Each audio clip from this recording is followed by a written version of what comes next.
Pandit Shri A Subbaiah Shastri ದತ್ತಿ ಉಪನ್ಯಾಸಕ್ಕೆ ನಾವೆಲ್ಲ ಸೇರಿದ್ದೀವಿ. ಇವತ್ತಿನ ವಿಷಯ ನೇಮಿಚಂದ್ರನ ಕಾವ್ಯಗಳು ಒಂದು ಪರಿಚಯ. ಇವತ್ತಿನ ಉಪನ್ಯಾಸಕರಾಗಿ ನಮ್ಮ ಮಧ್ಯೆ ಡಾಕ್ಟರ್ KR ಗಣೇಶ್ ಅವರು ಬಂದಿದ್ದಾರೆ. ಪಂಡಿತ ಎ ಸುಬ್ಬಯ್ಯ ಶಾಸ್ತ್ರಿಗಳು ಕಾರ್ಕಳ ತಾಲೂಕಿನ ಕೆರೆಬೆಸೆ ಗ್ರಾಮದ ಮೂಡು ಅರಮನೆ ದೇವಕುದುರೆ ಮತ್ತು ಮರುದೇವಿ ಅಮ್ಮನವರ 5ನೆಯ ಸುಪುತ್ರರಾಗಿ 1894ರಲ್ಲಿ ಜನಿಸಿದರು. ಆರಂಭದ ಶಿಕ್ಷಣ ಅಲ್ಲೇ ಸ್ಥಳೀಯ ಶಾಲೆಗಳಲ್ಲಾಯಿತು.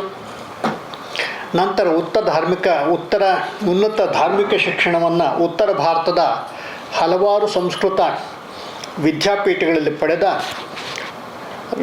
ಅವರು ಬಂಗಾಳ, ಕಲ್ಕತ್ತಾದ ಸಂಸ್ಕೃತ ವಿಶ್ವವಿದ್ಯಾಲಯದಲ್ಲಿ ವ್ಯಾಸಂಗ ನಡೆಸಿ ನ್ಯಾಯ ತೀರ್ಥ, ನ್ಯಾಯಶಾಸ್ತ್ರಿ, ಸಾಹಿತ್ಯ ವಿಶಾರದ, ವ್ಯಾಕರಣ ವಿಶಾರದ, ಕಾವ್ಯತೀರ್ಥ ಮುಂತಾದ ಪದವಿಗಳನ್ನು ಪಡೆದರು. ಹಾಗಾಗಿ ಮೊದಲು ಏನು ಸುಬ್ಬಯ್ಯ ಹೆಗ್ಗಡೆ ಅವರ ಜನ್ಮನಾಮ ಇತ್ತು ಅದು ಹೋಗಿ ಸುಬ್ಬಯ್ಯ ಶಾಸ್ತ್ರಿ ಆಯಿತು.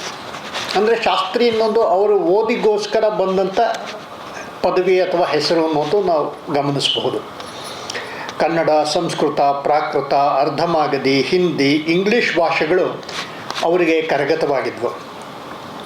ಸಂಶೋಧನಾತ್ಮಕ ಬರವಣಿಗೆಗಳಲ್ಲಿ ತೊಡಗಿಕೊಂಡು ಜೈನಶಾಸ್ತ್ರ, ಸಾಹಿತ್ಯದಲ್ಲಿ ಗಂಭೀರ ಮತ್ತು ತಲಸ್ಪರ್ಶಿ ಅಧ್ಯಯನ ನಡೆಸಿದರು. ಸಂಸ್ಕೃತ, ಪ್ರಾಕೃತ ಗ್ರಂಥಗಳ ಸಂಪಾದನೆ ಆಯಿತು. ಕನ್ನಡದಲ್ಲಿ ಅವುಗಳಿಗೆ ಟೀಕೆ, ವ್ಯಾಖ್ಯಾನಗಳನ್ನು ಬರೆದರು. ಗೊಮ್ಮಟ ಸಾರ, ನೇಮಿಚಂದ್ರ ಸಿದ್ಧಾಂತ ಚಕ್ರವರ್ತಿಯ ಪ್ರಾಕೃತ ಗ್ರಂಥ ಅದನ್ನು ಕನ್ನಡಕ್ಕೆ ಅನುವಾದಿಸಿದರು. ರತ್ನನಂದಿಯ ಸಂಸ್ಕೃತ ಭದ್ರಬಾಹು ಚರಿತ್ರೆ, ಸೋಮದೇವ ಸೂರ್ಯ ಸಂಸ್ಕೃತದ ನೀತಿ ಕಾವ್ಯ ವಾಕ್ಯಾಮೃತ, ಸಮಂತಭದ್ರನ್ ರತ್ನ,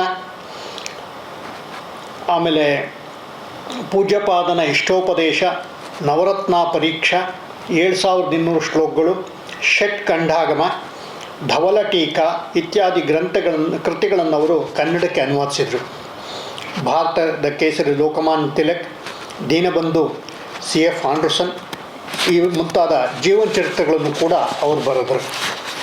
ಆಸ್ಥಾನ ವಿದ್ವಾಂಸ, ನ್ಯಾಯತೀರ್ಥ, ನ್ಯಾಯ ವಿಶಾರದ ಇತ್ಯಾದಿ ಪ್ರಶಸ್ತಿಗಳಲ್ಲದೆ ರಾಷ್ಟ್ರ ಪ್ರಶಸ್ತಿಯೂ ಇವರಿಗೆ ಸಲ್ಲಿತು.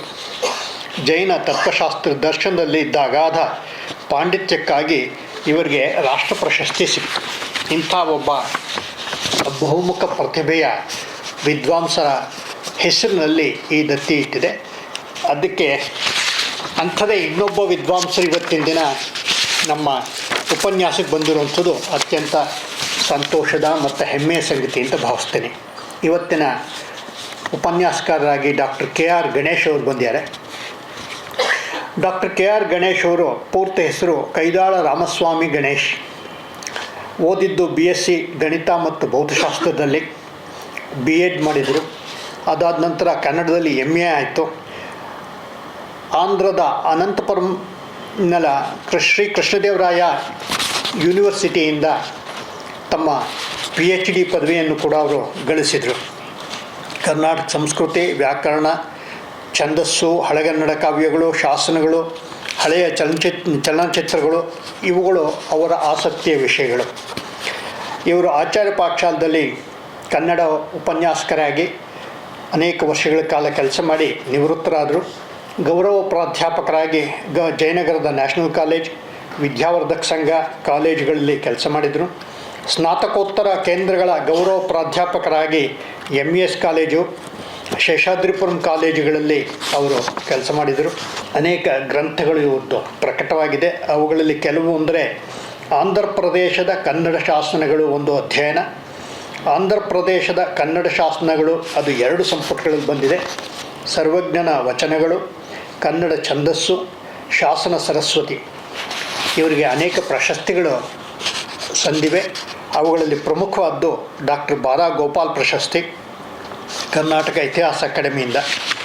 ಹೀಗೆ ಸಾಹಿತ್ಯದಲ್ಲಿ ತಮ್ಮದೇ ಆದಂಥ, ಶಾಸನಶಾಸ್ತ್ರದಲ್ಲಿ ಮತ್ತು ಕನ್ನಡ ಸಾಹಿತ್ಯದಲ್ಲಿ ತಮ್ಮದೇ ಕೊಡುಗೆ ಸಲ್ಲಿಸಿರ್ತಕ್ಕಂಥ ಅತ್ಯಂತ ಅಧ್ಯಾಪಕ ವೃತ್ತಿಯಲ್ಲಿ ಅತ್ಯಂತ ಹೆಚ್ಚು ಹೆಸರು ಮಾಡಿರ್ತಕ್ಕಂಥ ವಿದ್ಯಾರ್ಥಿ ಪ್ರಿಯ ಡಾಕ್ಟರ್ KR ಗಣೇಶ್ ಅವರು ಇವತ್ತು ನಮ್ಮ ಮನವಿಯನ್ನು ಸ್ವೀಕರಿಸಿ ಇವತ್ತಿನ ಉಪನ್ಯಾಸಕ್ಕೆ ಒಪ್ಕೊಂಡ್ಬಂದಿದ್ದಾರೆ. ಅವರಿಗೆ ಮತ್ತೊಮ್ಮೆ ಸ್ವಾಗತ ಬಯಸ್ತಾ ಉಪನ್ಯಾಸವನ್ನು ನಡೆಸ್ಕೊಡ್ಬೇಕು ಅಂಥೇಳಿ ಕೇಳ್ಕೊಳ್ತೀನಿ. ಎಲ್ರಿಗೂ ನಮಸ್ಕಾರ. ಮಿಥಿಕ್ ಸೊಸೈಟಿಯ ಆಡಳಿತ ವರ್ಗದವರು ನನಗೆ ಯಾರ ಬಗ್ಗೆ ಮಾತಾಡ್ತೀರಾ ಅಂತ ಕೇಳಿದ್ರು. ನನಗೆ ತಕ್ಷಣ ನೆನಪಿಗೆ ಬಂದದ್ದು ಪಂಪ. ಅದು ಎಲ್ಲರೂ ಮಾತಾಡ್ತಾರೆ ಪಂಪನ ಬಗ್ಗೆ. ಆದರೆ ಅನೇಕ ಜನ ಕನ್ನಡ ಕವಿಗಳ ಬಗೆಗೆ ಅಧ್ಯಯನ ನಿಂತು ಹೋಗಿದೆ. ಅಂತಹ ಒಬ್ಬ ಕವಿ ನೇಮಿಚಂದ್ರ. ಜೈನ ಧರ್ಮದವರು ಅವ್ರು ನೆನಪು ಮಾಡ್ಕೋಬೋದು, ಆದರೆ ಸಾಹಿತ್ಯದ ದೃಷ್ಟಿಯಿಂದ ನೆನಪು ಮಾಡ್ಕೊಳ್ಳಲ್ಲ ಅವರು. ಅಂತಹ ನೇಮಿಚಂದ್ರ ಕವಿಯ ಕೃತಿಗಳ ಒಂದು ಸಾಮಾನ್ಯ ಪರಿಚಯವನ್ನು ಮಾಡ್ಕೊಳ್ಳೋಣ ಅಂತ ಅನ್ನಿಸ್ತು. ಅದರಿಂದ ಆ ವಿಷಯವನ್ನೇ ಆರಿಸ್ಕೊಂಡಿದ್ದೇನೆ.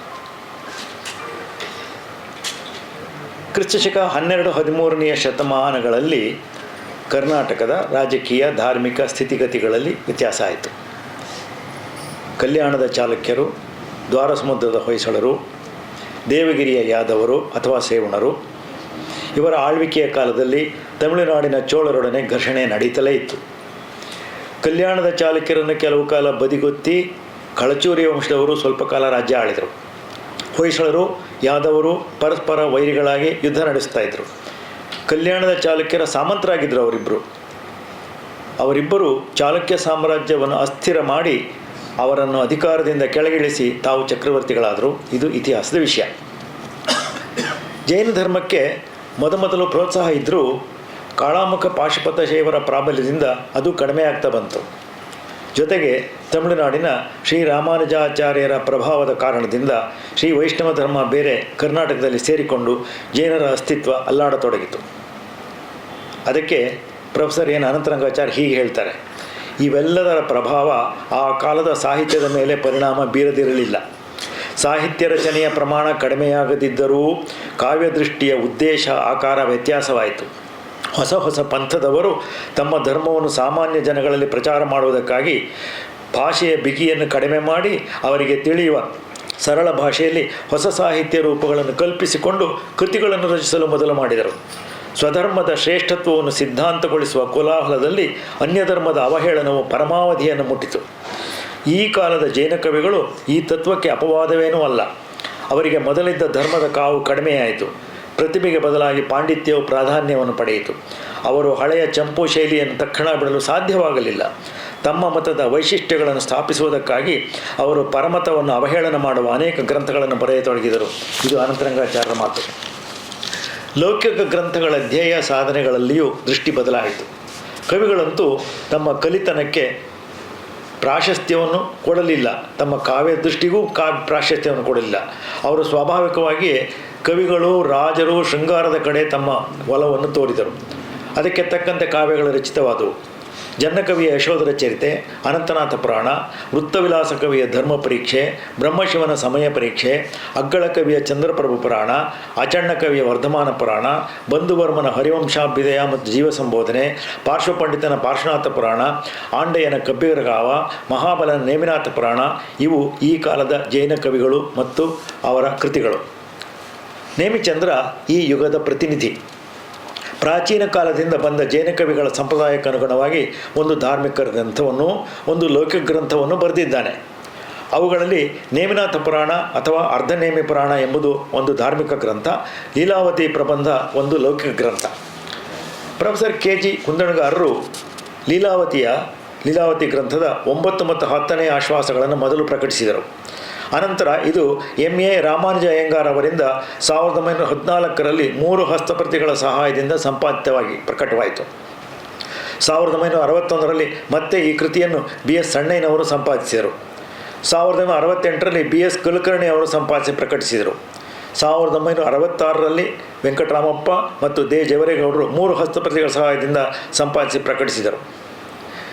ಲೀಲಾವತಿ ಪ್ರಬಂಧದ ಕೊನೆಯಲ್ಲಿ ನೇಮಿಚಂದ್ರನು ತನ್ನ ಬಗ್ಗೆ ಹೀಗೆ ಹೇಳ್ಕೊತಾನೆ: ಅಂಬುದಿವೇಷ್ಟಿತ ಅವನಿಗೆ ಲಕ್ಷ್ಮಣದೇವನೇ ರಾಜನ್ಯೆಂದು, ಲೋಕಾಂಬಿಕೆ ಪುಣ್ಯವತಿ ಚಂದಲದೇವಿಯೇ ರಾಣಿ ಎಂದು, ಸೇವ್ಯಂ ಬುಧ ನೇಮಿಚಂದ್ರನೇ ಕವೀಂದ್ರಂ ಅಂತ.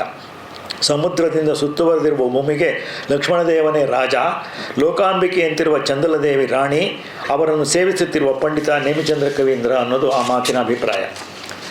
ಧರೆಯಂ ರಕ್ಷಿಸುತ್ತಿರ್ಕೆ ಲಕ್ಕಂಬರಿಸಂ ಲಕ್ಷ್ಮೀಧರೋರ್ವೀಶ್ವರಂ ಸಿರಿಯಂತೆ ಆತನ ತೋಳೊಳಿರ್ಕೆ ಸಂತತಂ ಶ್ರೀ ಚಂದ್ರಿಕಾದೇವಿ ಅಂತೇಳಿ ಲೀಲಾವತಿಯಲ್ಲಿ ಹೇಳ್ಕೊಂಡಿದ್ದಾನೆ. ಲಕ್ಷ್ಮೀಧರ ದೊರೆಯು ಲಕ್ಷ ವರ್ಷಗಳಷ್ಟು ಕಾಲ ಭೂಮಿಯನ್ನು ಪಾಲಿಸುತ್ತಿರಲು ಆತನ ತೋಳಿನಲ್ಲಿ ಚಂದ್ರಿಕಾದೇವಿ ಎಂದರೆ ರಾಣಿ ಚಂದಲದೇವಿ ಸತತವಾಗಿ ಲಕ್ಷ್ಮಿಯಂತೆ ನೆಲೆಸಿರಲಿ ಎಂದು ಹೇಳಿಕೊಂಡಿದ್ದಾನೆ. ಈ ಲಕ್ಷ್ಮೀಧರ ಯಾರು ಎಂದರೆ ಸವದತ್ತಿಯ ರಟ್ಟರಾಜನಾದ 3ನೇ ಕಾರ್ತವೀರ್ಯನ ಮಗ. ಇವನು ಕ್ರಿಸ್ತಶಕ 1170-1180ರಲ್ಲಿ ಇದ್ದವನು. ನೇಮಿಚಂದ್ರನು ಸಮಂತಭದ್ರ, ಅಕಳಂಕ, ಪೂಜ್ಯಪಾದರನ್ನು ಮಾತ್ರ ಸ್ತುತಿಸಿದ್ದಾನೆ. ಯಾವ ಪೂರ್ವ ಕನ್ನಡ ಕವಿಗಳನ್ನು ಸ್ತುತಿಸಿಲ್ಲ, ಹೆಸರಿಸಿಯೂ ಇಲ್ಲ. ಮಲ್ಲಿಕಾರ್ಜುನ ಕವಿಯ ಸೂಕ್ತಿ ಸುಧಾರಣದಲ್ಲಿ, ಕೇಶಿರಾಜನ ಶಬ್ದಮಣಿ ದರ್ಪಣದಲ್ಲಿ ನೇಮಿಚಂದ್ರನ ಕೃತಿಗಳಿಂದ ಪದ್ಯಗಳನ್ನು ಉದಾಹರಿಸಲಾಗಿದೆ. ಜನ್ನ ಕವಿಯು ತನ್ನ ಅನಂತನಾಥ ಪುರಾಣದಲ್ಲಿ ಕ್ರಿಸ್ತಶಕ 1209 ನೇಮಿಯ ದೇಸಿಯನ್ನು ನೆನೆಯುತ್ತಾನೆ. ಕ್ರಿಸ್ತಶಕ 1205ರಲ್ಲಿ ಪಾರ್ಶ್ವ ಪಂಡಿತ ತನ್ನ ಪಾರ್ಶ್ವನಾಥ ಪುರಾಣದಲ್ಲಿ ಅಮರ್ದಂ ಕರವ ನೇಮಿಚಂದ್ರ ಎಂದಿದ್ದಾನೆ. ಕಮಲಭವ ತನ್ನ ಶಾಂತೀಶ್ವರ ಪುರಾಣದಲ್ಲಿ 1235 ಬುಧ ನೇಮಿಚಂದ್ರ ಎಂದು ಹೊಗಳಿದ್ದಾನೆ. ವಿಜಯನಗರದ ದೊರೆಗಳ ಕಾಲದಲ್ಲಿದ್ದ ಮಧುರ ಕವಿ ಕ್ರಿಸ್ತಶಕ 1400 ತನ್ನ ಧರ್ಮನಾಥ ಪುರಾಣದಲ್ಲಿ ನೇಮಿ ಜನ್ನಮರ್ ಈರ್ವರೇ ಕರ್ನಾಟಕ ಕೃತಿಗೆ ಸೀಮಾಪುರುಷರ್ ಎಂದು ಹೊಗಳಿದ್ದಾನೆ. ದೊಡ್ಡೆಯ ಕವಿ ತನ್ನ ರಸರತ್ನಾಕರ ಕೃತಿಯಲ್ಲಿ ಕ್ರಿಸ್ತಶಕ ಸುಮಾರು 1550 ಹಾಗೂ ಬಾಹುಬಲಿ ಕವಿ ತನ್ನ ನಾಗಕುಮಾರ ಕಥೆ 1560 ಕೃತಿಗಳಲ್ಲಿ ನೇಮಿಚಂದ್ರನನ್ನು ಸ್ಮರಿಸಿದ್ದಾರೆ. ದೇವಚಂದ್ರ ಕವಿ ತನ್ನ ರಾಜಾವಳಿ ಕಥೆಯಲ್ಲಿ 1838 ನೇಮಿಚಂದ್ರನ ಲೀಲಾವತಿ ಕೃತಿಯನ್ನು ಹೊಗಳಿದ್ದಾನೆ. ಮೊದಲು ಲೀಲಾವತಿ ಕೃತಿಯ ಬಗ್ಗೆ ಒಂದಷ್ಟು ಪರಿಚಯವನ್ನು ಮಾಡಿಕೊಳ್ಳೋಣ. ಲೀಲಾವತಿ ಪ್ರಬಂಧ 14 ಆಶ್ವಾಸಗಳ ಲೀಲಾವತಿ ಪ್ರಬಂಧದ ಕಥಾವಸ್ತುವಿನ ಮೇಲೆ ಬಾಣಾಸುರಾಖ್ಯಾನ, ಭಾಸಕವಿಯ ಸ್ವಪ್ನವಾಸವದತ್ತ, ಬಾಣಕವಿಯ ಕಾದಂಬರಿ, ಕಾಳಿದಾಸನ ವಿಕ್ರಮ ಋಷಿಯ ಕೃತಿಗಳ ಪರಿಣಾಮವಾಗಿದೆ ಎಂದು ಶ್ರೀ ಕೆ.ಜಿ. ಕುಂದಣರವರು ಗುರುತಿಸಿದ್ದಾರೆ. ಆದರೆ ಈ ಎಲ್ಲ ಆಕರಗಳಿಗೂ ಮೂಲವಾಗಿ ಭಾರತೀಯ ಕಥನ ಸಾಮಗ್ರಿ ಇತ್ತೆಂದು ಗಮನಿಸಬೇಕು. ಭಾರತೀಯ ಕಥಾ ಪರಂಪರೆಯಲ್ಲಿ ಬಂದಿದ್ದ ಇದನ್ನು ಮೊದಲು ನಾವು ಕಾಣುವುದು ಸುಬಂಧು ಎಂಬ ಕವಿಯು ಸಂಸ್ಕೃತದಲ್ಲಿ ಬರೆದ ಒಂದು ಗದ್ಯಕಾವ್ಯ ವಾಸವದತ್ತೆ ಎಂಬ ಕೃತಿಯಲ್ಲಿ. Doctor BS. ಕುಲಕರ್ಣಿ ಅವರು ನೇಮಿಚಂದ್ರನ ಬಗ್ಗೆ ಒಂದು PhD ನಿಬಂಧವನ್ನು ರಚಿಸಿದ್ದಾರೆ. ಅದರಲ್ಲಿ ಸುಬಂಧುವಿನ ವಾಸವದತ್ತ ಕೃತಿಯ ಕಥಾ ಸಾರಾಂಶವನ್ನು ಬಹು ಸೊಗಸಾಗಿ ನೀಡಿದ್ದಾರೆ. ಹಾಗೆ ಲೀಲಾವತಿಯ ಕಥಾಸಾರವನ್ನು ಕೊಟ್ಟು ಕಥೆಯಲ್ಲಿ ಬರುವ ಪಾತ್ರಗಳ ಚಿತ್ರಣವನ್ನು ಮಾಡಿದ್ದಾರೆ. ಆರಂಭದಲ್ಲಿ ಕವಿಯು ನೇಮಿನಾಥ, ಮನ್ಮಥ, ಸಿದ್ಧ, ಸರಸ್ವತಿ ಇವರ ಸ್ತುತಿ ಮಾಡಿ ಸಮಂತಭದ್ರ, ಅಕಲಂಕ ದೇವ, ಪೂಜ್ಯಪಾದರನ್ನು ನೆನೆದು ಅವರ ಆ ಕವಿಗಳ ಅಸಾಧಾರಣ ಶಕ್ತಿಯನ್ನು ಕುರಿತು ಹೇಳಿದ್ದಾನೆ. ತನಗಿದ್ದ ಬಿರುದುಗಳನ್ನು ಕುಕವಿಗಳ ನಿಂದೆಯನ್ನು ಮಾಡಿದ್ದಾನೆ. ಇದು ಸಾಂಪ್ರದಾಯಿಕವಾದಂಥದ್ದು. ತನ್ನ ಕಾವ್ಯದ ಉದ್ದೇಶವನ್ನು ಹೀಗೆ ಹೇಳಿಕೊಂಡಿದ್ದಾನೆ. ಬೇರೆ ಯಾವ ಕವಿಗಳು ಹೀಗೆ ಹೇಳ್ಕೊಂಡಿಲ್ಲ. ಸ್ತ್ರೀ ರೂಪಮೇ ರೂಪಂ ಶೃಂಗಾಮಮೇ ರಸಂ ಅತುಳ ಸುರತ ಗಂಧಮೇ ಗಂಧಂ ಅಂತ. ಶೃಂಗಾರಸಕ್ಕೆ ಸಂದಣಿಸಿದ ಶೃಂಗಾರಮಂ ಕಾವ್ಯಬಂಧನದೊಳ್ ತಾಂ ಸೆರೆಗೆಯ್ದು ಮೇಮೆಯೊಳ್ ಕರ್ಣರಸಾಯನ ಮೇಲೆ ಪೇಳ್ದೇನ್ ಎಸೆ ಲೀಲಾವತಿಯಂ ಎಂದಿದ್ದಾನೆ. ತನ್ನ ಉದ್ದೇಶವನ್ನು ಸ್ಪಷ್ಟವಾಗಿ ಹೇಳ್ಕೊಂಡಿದ್ದಾನೆ. ವಿಭೂತಿಯನ್ನು ಬಳಿದುಕೊಂಡ ಭವಸಾರನಾದ ಮನ್ಮಥನನ್ನು ಆರ್ಭಟಿಸುತ್ತಿರುವ ಭೂತೇಶನಾದ ಶಿವನ ಶಕ್ತಿಯನ್ನು ಅರಿತಿದ್ದರೂ ನಾನು ಹೊಗಳುವುದಿಲ್ಲ ಅಂತಾನೆ. ಕೆಂಪನೆ ಉರಿಯ ಹಾಗೆ ಹಬ್ಬುವ ಗಟ್ಟಿಯ ಹಾಗೆ ವ್ಯಾಪಿಸಿ ಅಂತರಂಗವನ್ನು ಕಾಯಿಸಿ ಕಪಾಲಿಯಾದ ಶಿವನನ್ನು ಹಿಡಿದು ಅರ್ಧನಾರೀಶ್ವರನಾಗಿ ಮಾಡಿದ ಮನ್ಮಥನನ್ನು ಮಾತ್ರ ಹೊಗಳುತ್ತೇನೆ ಅಂತಾನೆ. ಅದರಿಂದ ಹೀಗೆ ಮನ್ಮಥನ ಸ್ತುತಿಯ ನಂತರ ಕಥೆಯನ್ನು ಪ್ರಾರಂಭಿಸ್ತಾನೆ. ಲೀಲಾವತಿಯ ಕಥೆಯನ್ನು ವಿಚಾರ ಮಾಡುವುದಕ್ಕೆ ಮೊದಲು ನೇಮಿಚಂದ್ರನು ಕಾವ್ಯಮೀಮಾಂಸೆಗೆ ಕೊಟ್ಟ ಕೊಡುಗೆಯನ್ನು ನಾವು ಗಮನಿಸಬೇಕು. ಆನಂದವರ್ಧನ ತನ್ನ ಕೃತಿಯಲ್ಲಿ ಅಪಾರೇ ಕಾವ್ಯ ಸಂಸಾರೇ ಕವಿರೇವ ಪ್ರಜಾಪತಿ ಯಥಾಸ್ಮೈ ರೋಚತೆ ವಿಶ್ವಂ ತಥಾಸ್ಮೈ ಪರಿವರ್ತತೆ. ಕಾವ್ಯ ಸಂಸಾರ ಅನ್ನೋದು ದೊಡ್ಡ ಪ್ರಪಂಚ. ಅದರಲ್ಲಿ ಬ್ರಹ್ಮನಾದವನು ಯಾರು ಅಂದರೆ ಕವಿಯೇ. ಅವನಿಗೆ ತನಗೆ ಲೋಕ ಯಾವ ರೀತಿ ರೋಚಕವಾಗಿ ಕಾಣುತ್ತೆ ಹಾಗೆ ಪರಿವರ್ತನೆ ಮಾಡಿ ನಮ್ಮ ಮುಂದೆ ಇಡ್ತಾನೆ ಅಂತ. ಆ ಮಾತಿಗೆ ತಕ್ಕಂತೆ ನೇಮಿಚಂದ್ರ ಒಂದು ಉದಾಹರಣೆಯನ್ನು ಬರ್ತಾನೆ. ಕಾವ್ಯಮೀಮಾಂಸೆಯನ್ನು ಓದುವ ಎಲ್ಲರಿಗೂ ಈ ಪದ್ಯ ಪರಿಚಿತವಾಗಿರುತ್ತೆ. ಕಟ್ಟುಗೆ ಕಟ್ಟದಿರಿಕೆ ಕಡಲಂ ಕಪಿಸಂತತಿ, ವಾಮನ ಕ್ರಮಂ ಮುಟ್ಟುಗೆ ಮುಟ್ಟದಿರಿಕೆ ಮುಗಿಲ, ಹರನಂ ನರನ್ ಒತ್ತಿ ಗಂಟಲಂ ಮೆಟ್ಟುಗೆ ಮೆಟ್ಟದಿರಿಕೆ. ಕವಿಗಳು ಕೃತಿಬಂಧದೊಳ್ಳಲ್ತೆ ಕಟ್ಟಿದರ್ ಮುಟ್ಟಿದರ್ ಒತ್ತಿ ಮೆಟ್ಟಿದರ್ ಅದೇ ಅಳವು ಅಗ್ಗಳಮೋ ಕವೀಂದ್ರರ ಅಂತ. ಸಮುದ್ರಕ್ಕೆ ಕಪಿಗಳು ಸೇತುವೆಯನ್ನು ಕಟ್ಟಿದರೋ ಕಟ್ಟಲಿಲ್ವೋ ಗೊತ್ತಿಲ್ಲ. ವಾಮನನಾಗಿದ್ದ ನಾರಾಯಣನು ತನ್ನ ಪುಟ್ಟ ಪಾದಗಳಿಂದ ಆಕಾಶವನ್ನು ಮುಟ್ಟು ಅಳೆದುಕೊಂಡನೋ ಇಲ್ಲವೋ ಗೊತ್ತಿಲ್ಲ. ಶಿವನ ಗಂಟಲನ್ನು ಅರ್ಜುನ ತನ್ನ ಕಾಲಿನಿಂದ ಒತ್ತಿದನೋ ಇಲ್ಲವೋ ಗೊತ್ತಿಲ್ಲ. ತಮ್ಮ ಕಾವ್ಯ ರಚನೆಯಲ್ಲಿ ಕವಿಗಳು ಮಾತ್ರ ಸೇತುವೆಯನ್ನು ಕಟ್ಟಿದರು, ನಾರಾಯಣ ಪಾದಗಳಿಂದ ಮೆಟ್ಟಿದನು ಮತ್ತು ತನ್ನ ಪಾದಗಳಿಂದ ಅಳೆದುಕೊಂಡನು ಎಂದು ಕವೀಂದ್ರರ ಶಕ್ತಿಯನ್ನು ಹೊಗಳುತ್ತಾನೆ. ಅದೆಷ್ಟು ಶ್ರೇಷ್ಠವಾದುದು ಎನ್ನುತ್ತಾನೆ ಕವಿ. ಅಂದ ರೋಚಕವಾದ ರೀತಿಯಲ್ಲಿ ಕಾವ್ಯದ ವಸ್ತುವನ್ನು ಬದಲಾಯಿಸಿ ನಮ್ಮ ಮುಂದೆ ಇಡ್ತಕ್ಕಂಥ ಕೆಲಸವನ್ನು ಮಾಡ್ತಾನೆ ಅಂತ ಅಲಂಕಾರಿಕರು ಹೇಳಿರುವ ಮಾತನ್ನು ನೇಮಿಚಂದ್ರ ತನ್ನ ಈ ಪದ್ಯದಲ್ಲಿ ಸೂಚಿಸಿದ್ದಾನೆ. ಸೇತು ಬಂಧವಾಗಲಿ, ವಾಮನನ ಅವತಾರದ ಕೆಲಸವಾಗಲಿ, ಶಿವ ಅರ್ಜುನರ ಯುದ್ಧದ ರೀತಿಯಾಗಲಿ ಅದ್ಭುತ ಸಂಗತಿಗಳು. ಅವುಗಳನ್ನು ನಡೆದಂತೆಯೇ ಕವಿಗಳು ಬಣ್ಣಿಸುತ್ತಾರೆ. ನಾವು ಅದನ್ನು ಒಪ್ಪಿಕೊಳ್ಳುತ್ತೇವೆ. ಅದು ಕವಿಯ ಒಂದು ಸಾಮರ್ಥ್ಯ. ಮರನೀಗುಂ ಮಣಿಯೀಗುಂ ಒಂದು ಪಶುವೀಗುಂ ಕೇಳಿಂ ಎಂದು ಓಳಿಯೋಳ್ ಪುರುಡಂ ಪುಟ್ಟಿಸಿ ಕಾವ್ಯಮಂ ಕೊನರಿಪರ್ ಕಲ್ಲಲ್ಲಿ ನಾರೆತ್ತುವರ್ ಮುರುಳಂ ಪೋ ಪುರುಳಾಗಿಪರ್ ಕಿವಿಗಳೊಳ್ ಪೀಶಮಂ ಪಿಂಡಲು ಉರ್ವರೆಯೋಳ್ ಸಂದ ಕವಿ ಪ್ರವೇಕರೇ ವಲಂ ಬಲ್ಲರ್ ಪೆರರ್ ಬಲ್ಲರೇ. ಕವಿಗಳ ಶಕ್ತಿ ಏನು ಅಂದರೆ ಕಲ್ಪವೃಕ್ಷ ಕೊಡುತ್ತದೆ, ಚಿಂತಾಮಣಿ ಕೊಡುತ್ತದೆ, ಕಾಮಧೇನು ಕೊಡುತ್ತದೆ ಎಂದು ಕ್ರಮವಾಗಿ ಮಾತ್ಸರ್ಯವನ್ನು ಹುಟ್ಟಿಸಿ ಕವಿಗಳು ಒಣಗಿದ ಕಡ್ಡಿಯನ್ನು ಚಿಗುರಿಸುತ್ತಾರೆ. ಕಲ್ಲಿನಲ್ಲಿ ನಾರನ್ನು ತೆಗೆಯುತ್ತಾರೆ, ಹುಚ್ಚನನ್ನು ಬುದ್ಧಿವಂತನನ್ನಾಗಿ ಮಾಡುತ್ತಾರೆ. ಸಹೃದಯರ ಕಿವಿಯಲ್ಲಿ ಅಮೃತವನ್ನು ಹಿಂಡಲು ಶ್ರೇಷ್ಠವಾದ ಕವಿಗಳಿಗೆ ಮಾತ್ರ ಸಾಧ್ಯ, ಬೇರೆಯವರಿಗೆ ಸಾಧ್ಯವಿಲ್ಲ ಎನ್ನುತ್ತಾನೆ ನೇಮಚಂದ್ರ.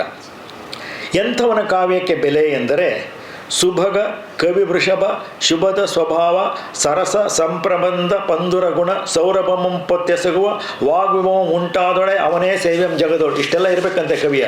ಸುಭಗ ಗುಣದ ಕವಿಯ ಶ್ರೇಷ್ಠತೆ, ಮಂಗಳಕರ ಸ್ವಭಾವ, ಸರಸ ಪ್ರಬಂಧದ ಮನೋಹರ ಗುಣ, ಸಂಭ್ರಮದಿಂದ ಕೂಡಿದ ವಾಕ್ ವೈಭವ ಕಾವ್ಯರಚನೆಯಲ್ಲಿ ಉಂಟಾದರೆ ಅಂತಹ ಕವಿ ಜಗತ್ತಿನಲ್ಲಿ ಹೆಸರು ಪಡೆಯುತ್ತಾನಂತೆ.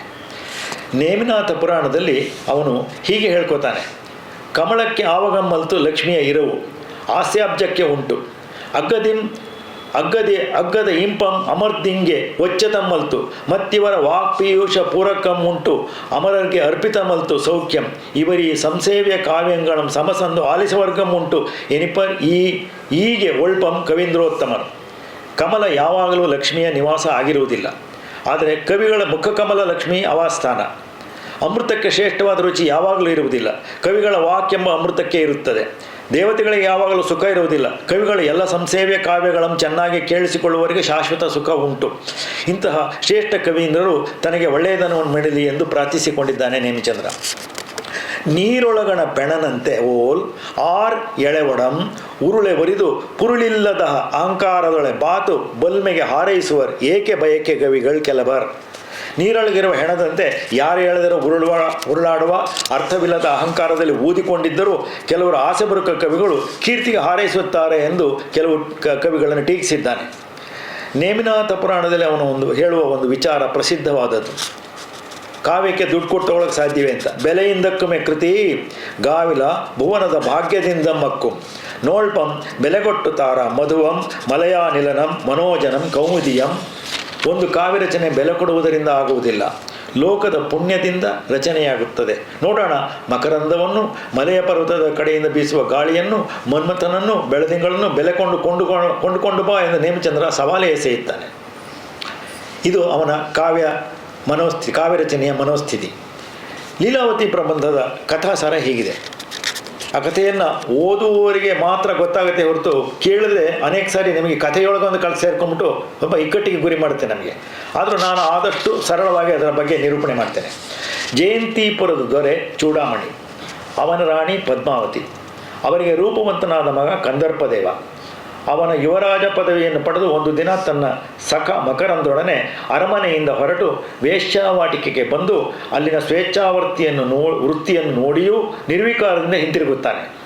ಆ ರಾತ್ರಿ ಕನಸಿನೊಳ್ ಆಧರಿಸಿ 16 ವರ್ಷದ ಹರೆಯದ ಕನ್ನಿಕೆಯನ್ನು ನೋಡುತ್ತಾನೆ. ಆ ಕಾಂತೆ ಅವನಿಗೆ ತುಂಬ ಸುಂದರವಾಗಿ ಕಂಡು ತಕ್ಷಣ ಮರೆಯಾಗುತ್ತಾಳೆ. ಅವನಿಗೆ ಆಕೆಯದೇ ಚಿಂತೆಯಾಯಿತು. ಗೆಳೆಯ ಮಕರಂದನು ಎಷ್ಟು ಸಮಾಧಾನ ಮಾಡಿದರೂ ಕಂದರ್ಪನ ವಿರಹ ದೂರವಾಗಲಿಲ್ಲ. ಒಂದು ಬಾರಿ ಮಾಯಾಭುಜಂಗನೆಂಬ ಇಂದ್ರಜಾಲಿಕ ತನ್ನ ಜೋಗಿಣಿಯ ಸಹಾಯದಿಂದ ಸುಂದರಿಯಾದ ಕಂದರ್ಪದೇವನಿಗೆ ಅವನು ಕನಸಿನಲ್ಲಿ ಕಂಡ ಹೆಣ್ಣನ್ನೇ ತನ್ನ ಮಾಯೆಯ ಮೂಲಕ ತೋರಿಸಿ ಮಾಯವಾಗಿ ಹೊರಟು ಹೋಗುತ್ತಾನೆ. ಕಂದರ್ಪದೇವನು ತನ್ನ ಕನಸಿನ ಕನ್ನೆಯನ್ನು ಹುಡುಕೊಂಡು ಗೆಳೆಯನ್ನು ಕರೆದುಕೊಂಡು ಊರು ಬಿಟ್ಟು ಹೊರಟೇ ಬಿಡುತ್ತಾನೆ. ಇದು ಪ್ರಾರಂಭದ ಕಥೆ. ದಾರಿಯಲ್ಲಿ ಹಂದಿ ಬೇಟೆಯನ್ನು ನೋಡುತ್ತಾ ವಿದ್ಯಾಚಳಕ್ಕೆ ಬಂದು ಒಂದು ಮಾವಿನ ಮರದ ಕೆಳಗೆ ಕುಳಿತುಕೊಂಡ. ಆಗ ಮರದ ಮೇಲಿದ್ದ ವಸಂತ ದೋಹಳೆ ಎಂಬ ಹೆಣ್ಣು ಗಿಳಿ ತನ್ನ ಪ್ರಿಯನಾದ ಚ್ಯೂತಪ್ರಿಯನೆಂಬ ಗಿಳಿಯು ಗೂಡಿಗೆ ಬರಲು ತಡಮಾಡಿದ್ದಕ್ಕಾಗಿ ಕೋಪಗೊಂಡಿತ್ತು. ಅದು ಅಳುವ ರೀತಿ ಮಾನವ ಸಹಜವಾಗಿತ್ತು. ಅದು ಹೀಗೆ ಅಳ್ತಾ ಇತ್ತಂತೆ. ಹದ್ದು ಕೊಂದು ಹಾಕಿತೋ, ಬೇಡರು ಹಾಕಿದ್ದ ಬಲೆ ಸಿಕ್ಕಿಕೊಂಡಿತೋ, ರೆಕ್ಕೆ ಮುರಿದು ಹೋಯಿತೋ, ಅಥವಾ ಜೊತೆಯ ದೇಹದ ಸುಖವನ್ನು ಪಡೆಯುವ ಕೆಲಸ ಅನ್ಯ ಹೆಣ್ಣುಗಿಳಿಗಳು ಹಿಡಿದಿಟ್ಟುಕೊಂಡಿತೋ ಅಂತ ಮಾತ್ಸರ್ಯ ಬಂದ್ಬಿಡ್ತದೆ ಅದಕ್ಕೆ. ಅಷ್ಟರಲ್ಲೇ ಅಲ್ಲಿಗೆ ಬಂದ ಗಂಡುಗಿಳಿ ತಾನು ತಡವಾಗಿ ಬಂದದ್ದಕ್ಕೆ ಕಾರಣವನ್ನು ಹೇಳಿತು. ತನ್ನ ಒಡತಿಯಾದ ಅತಿ ಲಲಿತಾಕಾರವಾದ ವಾಸವದತ್ತೆಗೆ ಮನ್ಮಥನ ಕಾರಣದಿಂದ ದುಃಖವಾಯಿತು. ಆದ್ದರಿಂದ ಹೊರಡಲು ಸಾಧ್ಯವಾಗದೆ ತಡಮಾಡದೆ ಎಂದಿತು. ವಸಂತ ದೋಹಳೆಯು ಆ ವಾಸವದತ್ತೆ ಯಾರು, ಅವಳಿಗೆ ಏಕೆ ದುಃಖವಾಯಿತು, ವಿಸ್ತಾರವಾಗಿ ಹೇಳು ಎಂದಾಗ ಅದು ಕತೆ ಹೇಳಲು ಪ್ರಾರಂಭಿಸಿತು. ಇನ್ನೊಂದು ಕತೆ ಒಳಗಡೆಗೆ. ಕುಸುಮಪುರದ ದೊರೆ ಶೃಂಗಾರಶೇಖರ, ಅವನ ಹೆಂಡತಿ ವಿಭ್ರಮಲೇಖೆ ಬಹುಕಾಲ ಮಕ್ಕಳಿಲ್ಲದಾಗ ಪದ್ಮಾವತಿ ಯಕ್ಷಿಯನ್ನು ಅವರು ಪ್ರಾರ್ಥಿಸಿದರು. ಅವರು ಲತೆಯಂ ನಂದನ ಭೂಮಿ ದೀಪಿಕೆಯನ್ ಅಗ್ನಿಜ್ವಾಲೆ ರತ್ನಾಕರ ಕ್ಷಿತಿ ಮಾಣಿಕ್ಯ ಶಲಾಕೆಂ ಪೃಥ್ವಿ ಕಾವ್ಯಪ್ರೋಡಿಯಂ ವೀಣೆ ಸಮೃತಿಯಂ ಪದ್ಮಿನಿಯಂ ಮಹಾಸರಸಿ ಕಂದರ್ಪಾಗ್ನಿಯಂ ಕಾಮದೇವತೆ ಪೆಂಪಿ ಪಡೆದಂತೆ ಕಾಂತೆ ಪಡೆದಳು ಲೀಲಾವತಿ ದೇವಿಯನ್ನು ಆಕೆ ಮಗಳಾಗಿ ಪಡೆದಳು ಅಂತ. ಅವಳು ಯೌವನವನ್ನು ಪಡೆದ ಮೇಲೆ ತಂದೆಯು ಏರ್ಪಡಿಸಿದ ಸ್ವಯಂವರದಲ್ಲಿ ಲೀಲಾವತಿ ಯಾರನ್ನೂ ಒಪ್ಪಲಿಲ್ಲ. ಆಕೆ ಒಂದು ಕನಸಿನಲ್ಲಿ ಸುಂದರ ತರುಣನನ್ನು ಕಂಡಳು. ಅಂದಿನಿಂದ ಅವಳಿಗೆ ಈ ರೀತಿಯಾಗಿತ್ತಂತೆ: ಇಶುಪ್ರಾಯಂ ಗೇಯಂ ಮುಷಿತಕಿರಣಂ ಶೀತಕಿರಣಂ ವಿಷಾಹಾರಂ ಹಾರಂ ಹೃದಯದಹನಂ ಗಂಧವಹನಂ ವಿಷಜಾತಂ ಚೂತಂ ಪರಿಭವನಮಾಯಿತು ಅಂಬುಜವನಂ ವಿಷಾದಾಯಂ ಕಾಯಂ ಧ್ವನಿತೆಗೆ ಅವನಿಂ ಚಿತ್ತಭವನಿಂ. ಪದ್ಮಾವತಿಗೆ ಮನ್ಮಥನ ಕಾರಣದಿಂದ ಸಂಗೀತವು ಬಾಣದಂತೆ ಚುಚ್ಚುತ್ತಾ ಇತ್ತಂತೆ. ಚಂದ್ರನು ಕಿರಣ ಇಲ್ಲದವನಂತಾಗಿದ್ದ. ಹಾರವು ವಿಷದ ಆಹಾರವಾಗಿತ್ತು. ಗಂಧದ ಹಾಳೆ ಹೃದಯವನ್ನು ಸುಡುತ್ತಿತ್ತು. ಮಾವಿನ ಮರವು ಶತ್ರುವಾಗಿತ್ತು. ಕಮಲ ಸರೋವರ ದುಃಖಕ್ಕೆ ಕಾರಣವಾಯಿತು. ದೇಹವೆಲ್ಲ ವಿಷಪೂರಿತವಾಗಿತ್ತು. ಅವಳನ್ನು ಸಮಾಧಾನ ಮಾಡುವುದಕ್ಕೆಂದು ಬಂದ ಸಖಿ ಕಳಾವತಿಯು ಲೀಲಾವತಿಯ ಕೈಯಲ್ಲಿ ಆಕೆಯ ಪ್ರಿಯನ ಚಿತ್ರವನ್ನು ಬರೆಸಿದಳು. ಆ ಪುರುಷನ ರೂಪ ಹೀಗಿತ್ತು: ಶಶಿಯಂ ರೋಡಾಡುತ್ತಿರ್ಕುಂ ಇತ್ಯಾದಿ ಚಿತ್ರದೊಳು ಅಮ್ಮವನ ರೂಪಾದುದು ಆದ ಚಿತ್ರಂ ಅಂತ ಅದರ ಗದ್ಯಾನುವಾದ ಹೀಗಿದೆ. ಆ ಚಿತ್ರದಲ್ಲಿದ್ದ ವ್ಯಕ್ತಿಯ ಮುಖ ಚಂದ್ರನನ್ನು ಹಾಸ್ಯ ಮಾಡುವಂತಿತ್ತು. ವಿಸ್ತಾರವಾದ ಭುಜದ ತೋಳುಗಳು ಮಂಡಿಯನ್ನು ತಲುಪುತ್ತಿತ್ತು. ಹಲ್ಲುಗಳು ದಾಳಿಂಬೆಯ ಬೀಜಗಳನ್ನು ಹೀಯಾಳಿಸುತ್ತಿದ್ದವು. ವಿಶಾಲವಾದ ಕಣ್ಣುಗಳು ವಿಸ್ತಾರವಾದ ಕಮಲದ ಸೌಂದರ್ಯವನ್ನು ಪಡೆದಿದ್ದವು. ದೇಹವು ಅರಳಿದ ಕನ್ನೈದಿಲೆಯ ಶ್ಯಾಮಲ ಬಣ್ಣವನ್ನು ಪಡೆದಿತ್ತು. ಹರೆಯ 16 ವರ್ಷ ಎನ್ನುವಂತಿತ್ತು. ಹೀಗೆ ಕಂದರ್ಪ ದೇವನ ದೇಹ ಮಹಾ ಸುಂದರವಾಗಿತ್ತು. ಅದನ್ನು ನೋಡುತ್ತಾ ವಿರಹ ಕಾತರೆಯಾಗಿದ್ದ ಲೀಲಾವತಿಯನ್ನು ಶುಶ್ರೂಷೆ ಮಾಡುತ್ತಿದ್ದರಿಂದ ಹೊತ್ತಾಯಿತು ಎಂದು ಹೇಳುತ್ತಾ ಚ್ಯೂತಪ್ರಿಯ ಗಿಳಿಯು ನಿದ್ದೆ ಮಾಡಿತು. ಇದು ನಿನ್ನವಳದೇ ಕಥೆ ಎಂದು ಮಕರಂದ ಕಂದರ್ಪ ದೇವನಿಗೆ ಹೇಳಿದನು. ಇದು ಕೇಳಿಸ್ಕೊಂಡ ಅವರು ಮಾರನೇ ದಿನ ಪ್ರಯಾಣ ಮಾಡಿ ವಿಂಧ್ಯಾಚಲ ಪರ್ವತವನ್ನು ತಲುಪಿ ಇಂದ್ರಕೂಟ ಎಂಬಲ್ಲಿಗೆ ಬಂದರು. ದೇವಗಿರಿಗೆ ಬಂದು ಅಲ್ಲಿದ್ದ ವಿದ್ಯುಲ್ಲೇಖೆ ಚಂದ್ರಲೇಖೆರೆಂಬ ವಿದ್ಯಾಧರೆಯರಿಂದ ಸನ್ಮಾನಿತರಾದರು. ದೇವಗಿರಿಯಲ್ಲಿ ಚಕ್ರೇಶ್ವರಿಯನ್ನು ಆರಾಧಿಸಿ ಕಂದರ್ಪ ದೇವನು ಪಡೆದಂ ಸಿದ್ಧರಸದ ಪೊಂಗೊಡಮನ್ ಆಗಾಮಿ ಕಾಲ ಮೂರ್ತಿಗೆ ಮಣಿಗನ್ನಡಿಯನ್ನೇ ತೋರ್ಪ ಅಕ್ಕರ ಎಡೆ ಹುಡುಗದ ಕಾಳಾವಲಕಿನಿ ಪಳಕಮಂ. ಒಂದು ಕನ್ನಡಿ ಥರದ ಒಂದು ವಸ್ತುವನ್ನು ಅವನು ಪಡ್ಕೊಂಡ. ಅದರಲ್ಲಿ ಯಾರು ನೋಡಿದ್ರೂ ತಮಗೆ ಬೇಕಾದ ರೂಪವನ್ನು ಕಾಣಬಹುದಾಗಿತ್ತಂತ. ಆ ಥರದ ಒಂದು ವಸ್ತು ಕನ್ನಡಿಯದು ರತ್ನದ ಕನ್ನಡಿಯ ಥರ ಇದ್ದಂಥದ್ದು. ಅದು ಕಾಳಾವಲೋಕಿನಿ ಫಲಕ ಅಂತ ಕರೀತಾನೆ ಅದಕ್ಕೆ. ಅವರು ದೇವಗಿರಿಯಲ್ಲೇ ಕೆಲವು ಕಾಲ ಇದ್ದರು. ವಸಂತ ಕಾಲ ಪ್ರಾರಂಭವಾದಾಗ ಕಂದರ್ಪ ದೇವನಿಗೆ ಮತ್ತೆ ವಿರಹ ತಾಪ ಹೆಚ್ಚಾಯಿತು. ಈ ಕಡೆ ಲೀಲಾವತಿಯ ವಿರಹ ತಾಪವು ಹೆಚ್ಚಾಯಿತು. ಗೆಳತಿಯರ ಸಲಹೆಯಂತೆ ಅವಳು ಕುಸುಮಪುರದ ಹೊರವಳೆಯಲ್ಲಿದ್ದ ಪದ್ಮಾವತಿ ದೇವಿಯನ್ನು ತ್ರಿಕರಣಪೂರ್ವಕವಾಗಿ ಪೂಜಿಸಿದಳು. ದೇವತೆಯು ಕನಸಿನಲ್ಲಿ ಪ್ರತ್ಯಕ್ಷಳಾಗಿ, ಇವತ್ತಿನ ರಾತ್ರಿ ನಿನ್ನ ಪ್ರಯಾಕರ ಬರ್ತಾನೆ, ಇಂದಿರುಳು ನಿನ್ನೆಯಂ ಬಂದಪ್ಪನ್, ನಿನ್ನ ಕನ್ಯೆ ಮಾಡಿದವಳು ಒಪ್ಪಂಗೈದು ಅಪರಾಂಗಡವಳು ಕೈಗೈದು, ನಿನ್ನ ಅಂತಃಪುರದ ಶೃಂಗಾರ ಮಾಡ್ಕೊಂಡು ಕಾಯ್ಕೊಂಡಿರು ಅಂತಂದವಳು. ಅದರಂತೆ ಅವಳು ತನ್ನ ಅಂತಃಪುರಕ್ಕೆ ಹೋಗಿ ಅಲಂಕರಿಸಿಕೊಂಡು ಕಾದಿದ್ದಳು. ವಿರಹ ತಾಪದಿಂದ ಮೂರ್ಛೆ ಹೋಗಿದ್ದ ಕಂದರ್ಪ ದೇವನನ್ನು ಎಚ್ಚರಿಸಲು ಮಕರಂದನು ಕಮಲದಳಗಳನ್ನು ತರಲು ಹೋಗಿದ್ದ. ನಂದೀಶ್ವರನ ಪೂಜೆಗಾಗಿ ಬಸದಿಗೆ ಹೋಗುತ್ತಿದ್ದ ಚಂದ್ರಲೇಖೆ ವಿದ್ಯುಲ್ಲೇಖಿಯರು ಒಂಟಿಯಾಗಿ ಮೂರ್ಛೆ ಹೋಗಿದ್ದ ಕಂದರ್ಪನನ್ನು ಕರುಣಿಸಿ ಪರ್ಣಲಘು ವಿದ್ಯೆಯಿಂದ, ಇದನ್ನು ಮಾಯವಾಗಿ ಎತ್ಕೊಂಡು ಹೋಗುವ ಒಂದು ವಿದ್ಯೆ, ಎತ್ಕೊಂಡು ಹೋಗಿ ಲೀಲಾವತಿಯ ಹಾಸಿಗೆಯ ಮೇಲೆ ಮಲಗಿಸಿದರು. ಲೀಲಾವತಿಯ ದೇಹ ಸ್ಪರ್ಶದಿಂದ ಕಂದರ್ಪನಿಗೆ ಎಚ್ಚರವಾಯಿತು. ಒಬ್ಬರು ಮತ್ತೊಬ್ಬರ ಮುತ್ತಿನ ಹಾರ ಹೂವಿನ ಹಾರಗಳನ್ನು ಬದಲಾಯಿಸಿಕೊಂಡರಂತೆ. ಈ ಸುಖ ವಿಪರೀತವಾದಾಗ ಮೂರ್ಛೆ ಹೋದರು. ಹಿಂತಿರುಗಿ ಹೋಗುತ್ತಿದ್ದ ವಿದ್ಯಾಧರಿಯರು ಕಂದರ್ಪ ದೇವನನ್ನು ಮತ್ತೆ ಎತ್ತಿಕೊಂಡು ಹೋಗಿ ಮೊದಲಿದ್ದಲ್ಲೇ ಮಲಗಿಸಿ ಹೋದರು. ಎಚ್ಚೆತ್ತ ಮೇಲೆ ವಿರಹ ಹೆಚ್ಚಾದ. ಬದಲಾಯಿಸಿಕೊಂಡಿದ್ದ ಹಾರದಿಂದ ತಾವು ಕಂಡಿದ್ದು ಕನಸಲ್ಲವೆಂದು ಅರ್ಥವಾಯಿತು ಅವರಿಬ್ಬರಿಗೂ. ಪದ್ಮಾವತಿ ಯಕ್ಷಿಯ ಸೂಚನೆಯಂತೆ ಕಂದರ್ಪ ದೇವನು ಕುಸುಮಪುರದ ಉದ್ಯಾನಕ್ಕೆ ಬಂದನು. ಲೀಲಾವತಿಯು ಅಲ್ಲಿಗೆ ಬಂದು ಸೇರಿದಳು. ಅವರಿಬ್ಬರ ಗಾಂಧರ್ವ ವಿವಾಹವಾಯಿತು. ಅಲ್ಲಿಗೆ ಕಥೆ ಮುಗಿಯಲ್ಲ, ಇನ್ನೂ ವಿಚಿತ್ರವಾಗುತ್ತೆ. ಹೀಗೆ ಕಾಲ ಕಳೆಯುತ್ತಿರುವಾಗ ಒಂದು ದಿನ ಮಕರಂದನು ಕಂದರ್ಪನಿಗೆ ಚಕ್ರೇಶ್ವರಿಯಿಂದ ವರವಾಗಿ ಪಡೆದಿದ್ದ ಕಾಳಾವಲೋಕಿನಿ ಫಲಕವನ್ನು ತಂದುಕೊಟ್ಟನು. ಅದರಲ್ಲಿ ಲೀಲಾವತಿಯ ಚಿತ್ರವೇ ಇತ್ತು. ಅದನ್ನು ಅವನು ತನ್ನ ಪಕ್ಕದಲ್ಲಿ ಲೀಲಾವತಿಗೆ ತೋರಿಸಿದ ಗೆಳೆಯನಿಗೆ ಹಿಂತಿರುಗಿಸಿದನು. ಅದರಿಂದ ಅನುಮಾನಗೊಂಡ ಲೀಲಾವತಿ ಸಹಜವಾದದ್ದು ಮಕರಂದನಿಗೆ ಆ ಫಲಕವನ್ನು ಕಸಿಯಲು ಪ್ರಯತ್ನಿಸಿ ಮಕರಂದನಿಂದ ಅದರಲ್ಲಿ ತನ್ನ ಚಿತ್ರವನ್ನೇ ಕಂಡಳು. ತನ್ನ ನೆಳಲಂ ಮತ್ತೋರ್ವಳ ರೂಪಂ ಎಂದು ಅನುಮಾನಿಸಿ ಆ ಫಲಕವನ್ನು ಒಡೆದು ಹಾಕಿ ಬಾವಿಯಲ್ಲಿ ಬಿಸಾಡಿದಳು. ಪ್ರಿಯನ ಬಗ್ಗೆ ತಪ್ಪಾಗಿ ಭಾವಿಸಿದ ಲೀಲಾವತಿ ಸಖಿಯರ ಮಾತನ್ನು ಕೇಳದೆ ಹೋಗಿ ಲತೆಯಾಗಿ ಬಿಟ್ಟಳಂತೆ. ಸಖಿ ಜನರು ಅದೇ ರೂಪವನ್ನು ಪಡೆದರು. ಸಖಿಗಳು ಸಹ ಲತೆಗಳಾಗಿಬಿಟ್ರು. ಕಂದರ್ಪನಿಗೆ ತನ್ನ ಪ್ರೇಯಸಿ ಕಾಣಲಿಲ್ಲ.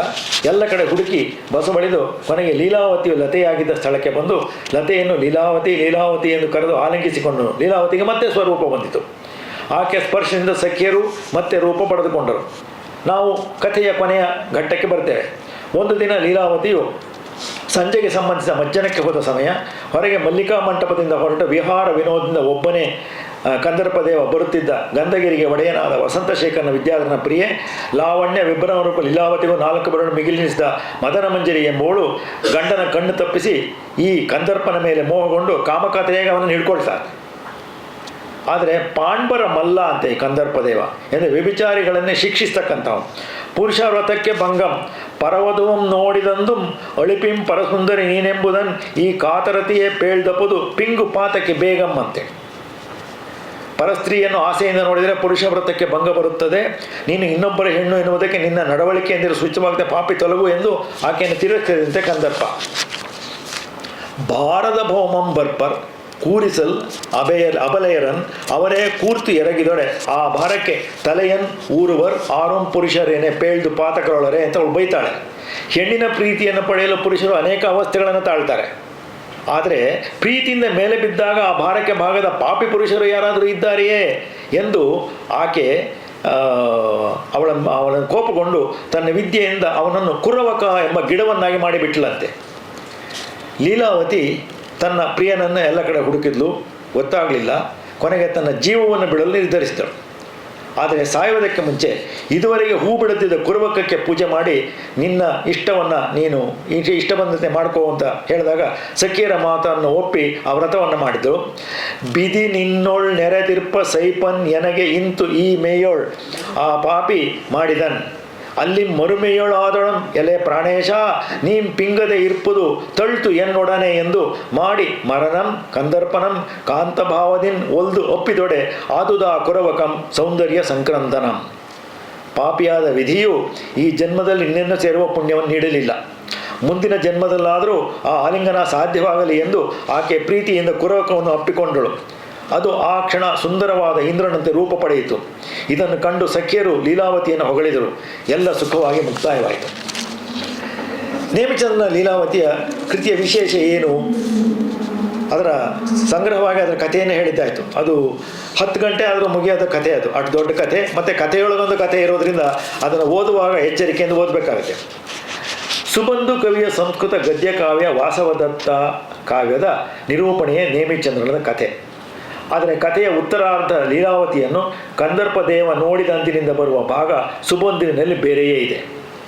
ಈ ಕಥಾ ಸಂಗ್ರಹವನ್ನು ನೋಡಿದಾಗ ನೇಮಿಚಂದ್ರನ ಈ ಕಥೆಗೆ ಸಂಸ್ಕೃತದಲ್ಲಿ ಶ್ಲೇಷಾಲಂಕಾರಕ್ಕೆ ಹೆಸರುವಾಸಿಯಾದ ಸುಬಂಧುವಿನ ವಾಸವದತ್ತೆ ಎಂಬ ಗದ್ಯ ಕಥಾನಕವು ಮೂಲವಿರುವ ಶಂಕೆಯುಂಟಾಗುತ್ತದೆ.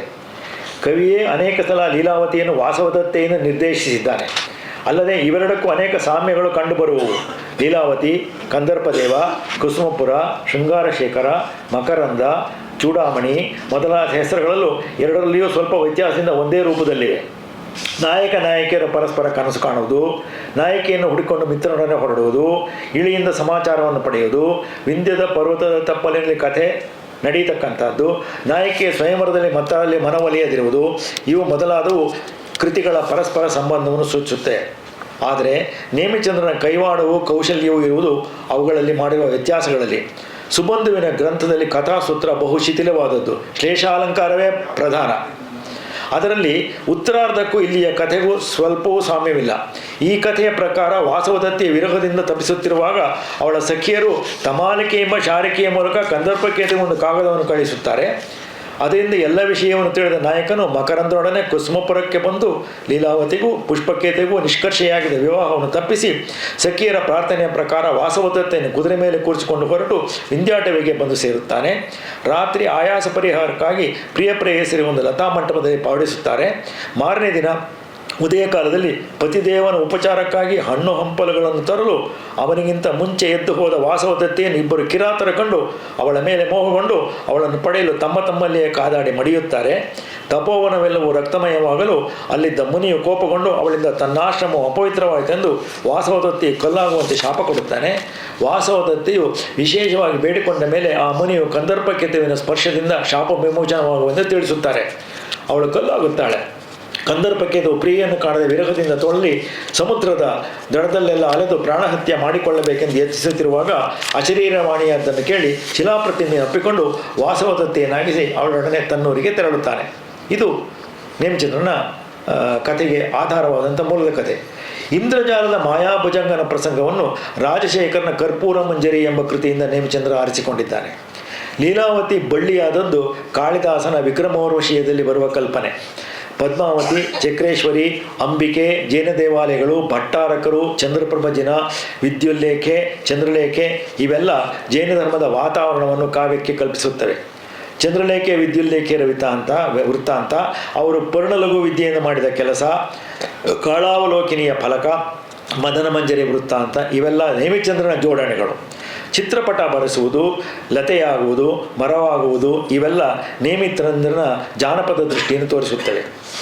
ಡಾಕ್ಟರ್ ರಂಶ್ರೀ ಮುಗುಳಿಯವರು ಹೀಗೆ ಹೇಳಿದ್ದಾರೆ: ಕಥಾವಸ್ತು ಎಂಬುದಕ್ಕೆ ಈ ಕೃತಿಯಲ್ಲಿ ಮಹತ್ವ ಕಡಿಮೆ. ಕಥೆಯ ತೆಳುಹೊಂದರವನ್ನು ಭಾಗಿಸುವಷ್ಟು ಜೋಲು ಬಿದ್ದ ವರ್ಣನೆಗಳೇ ಮುಖ್ಯ ವಸ್ತುಗಳು.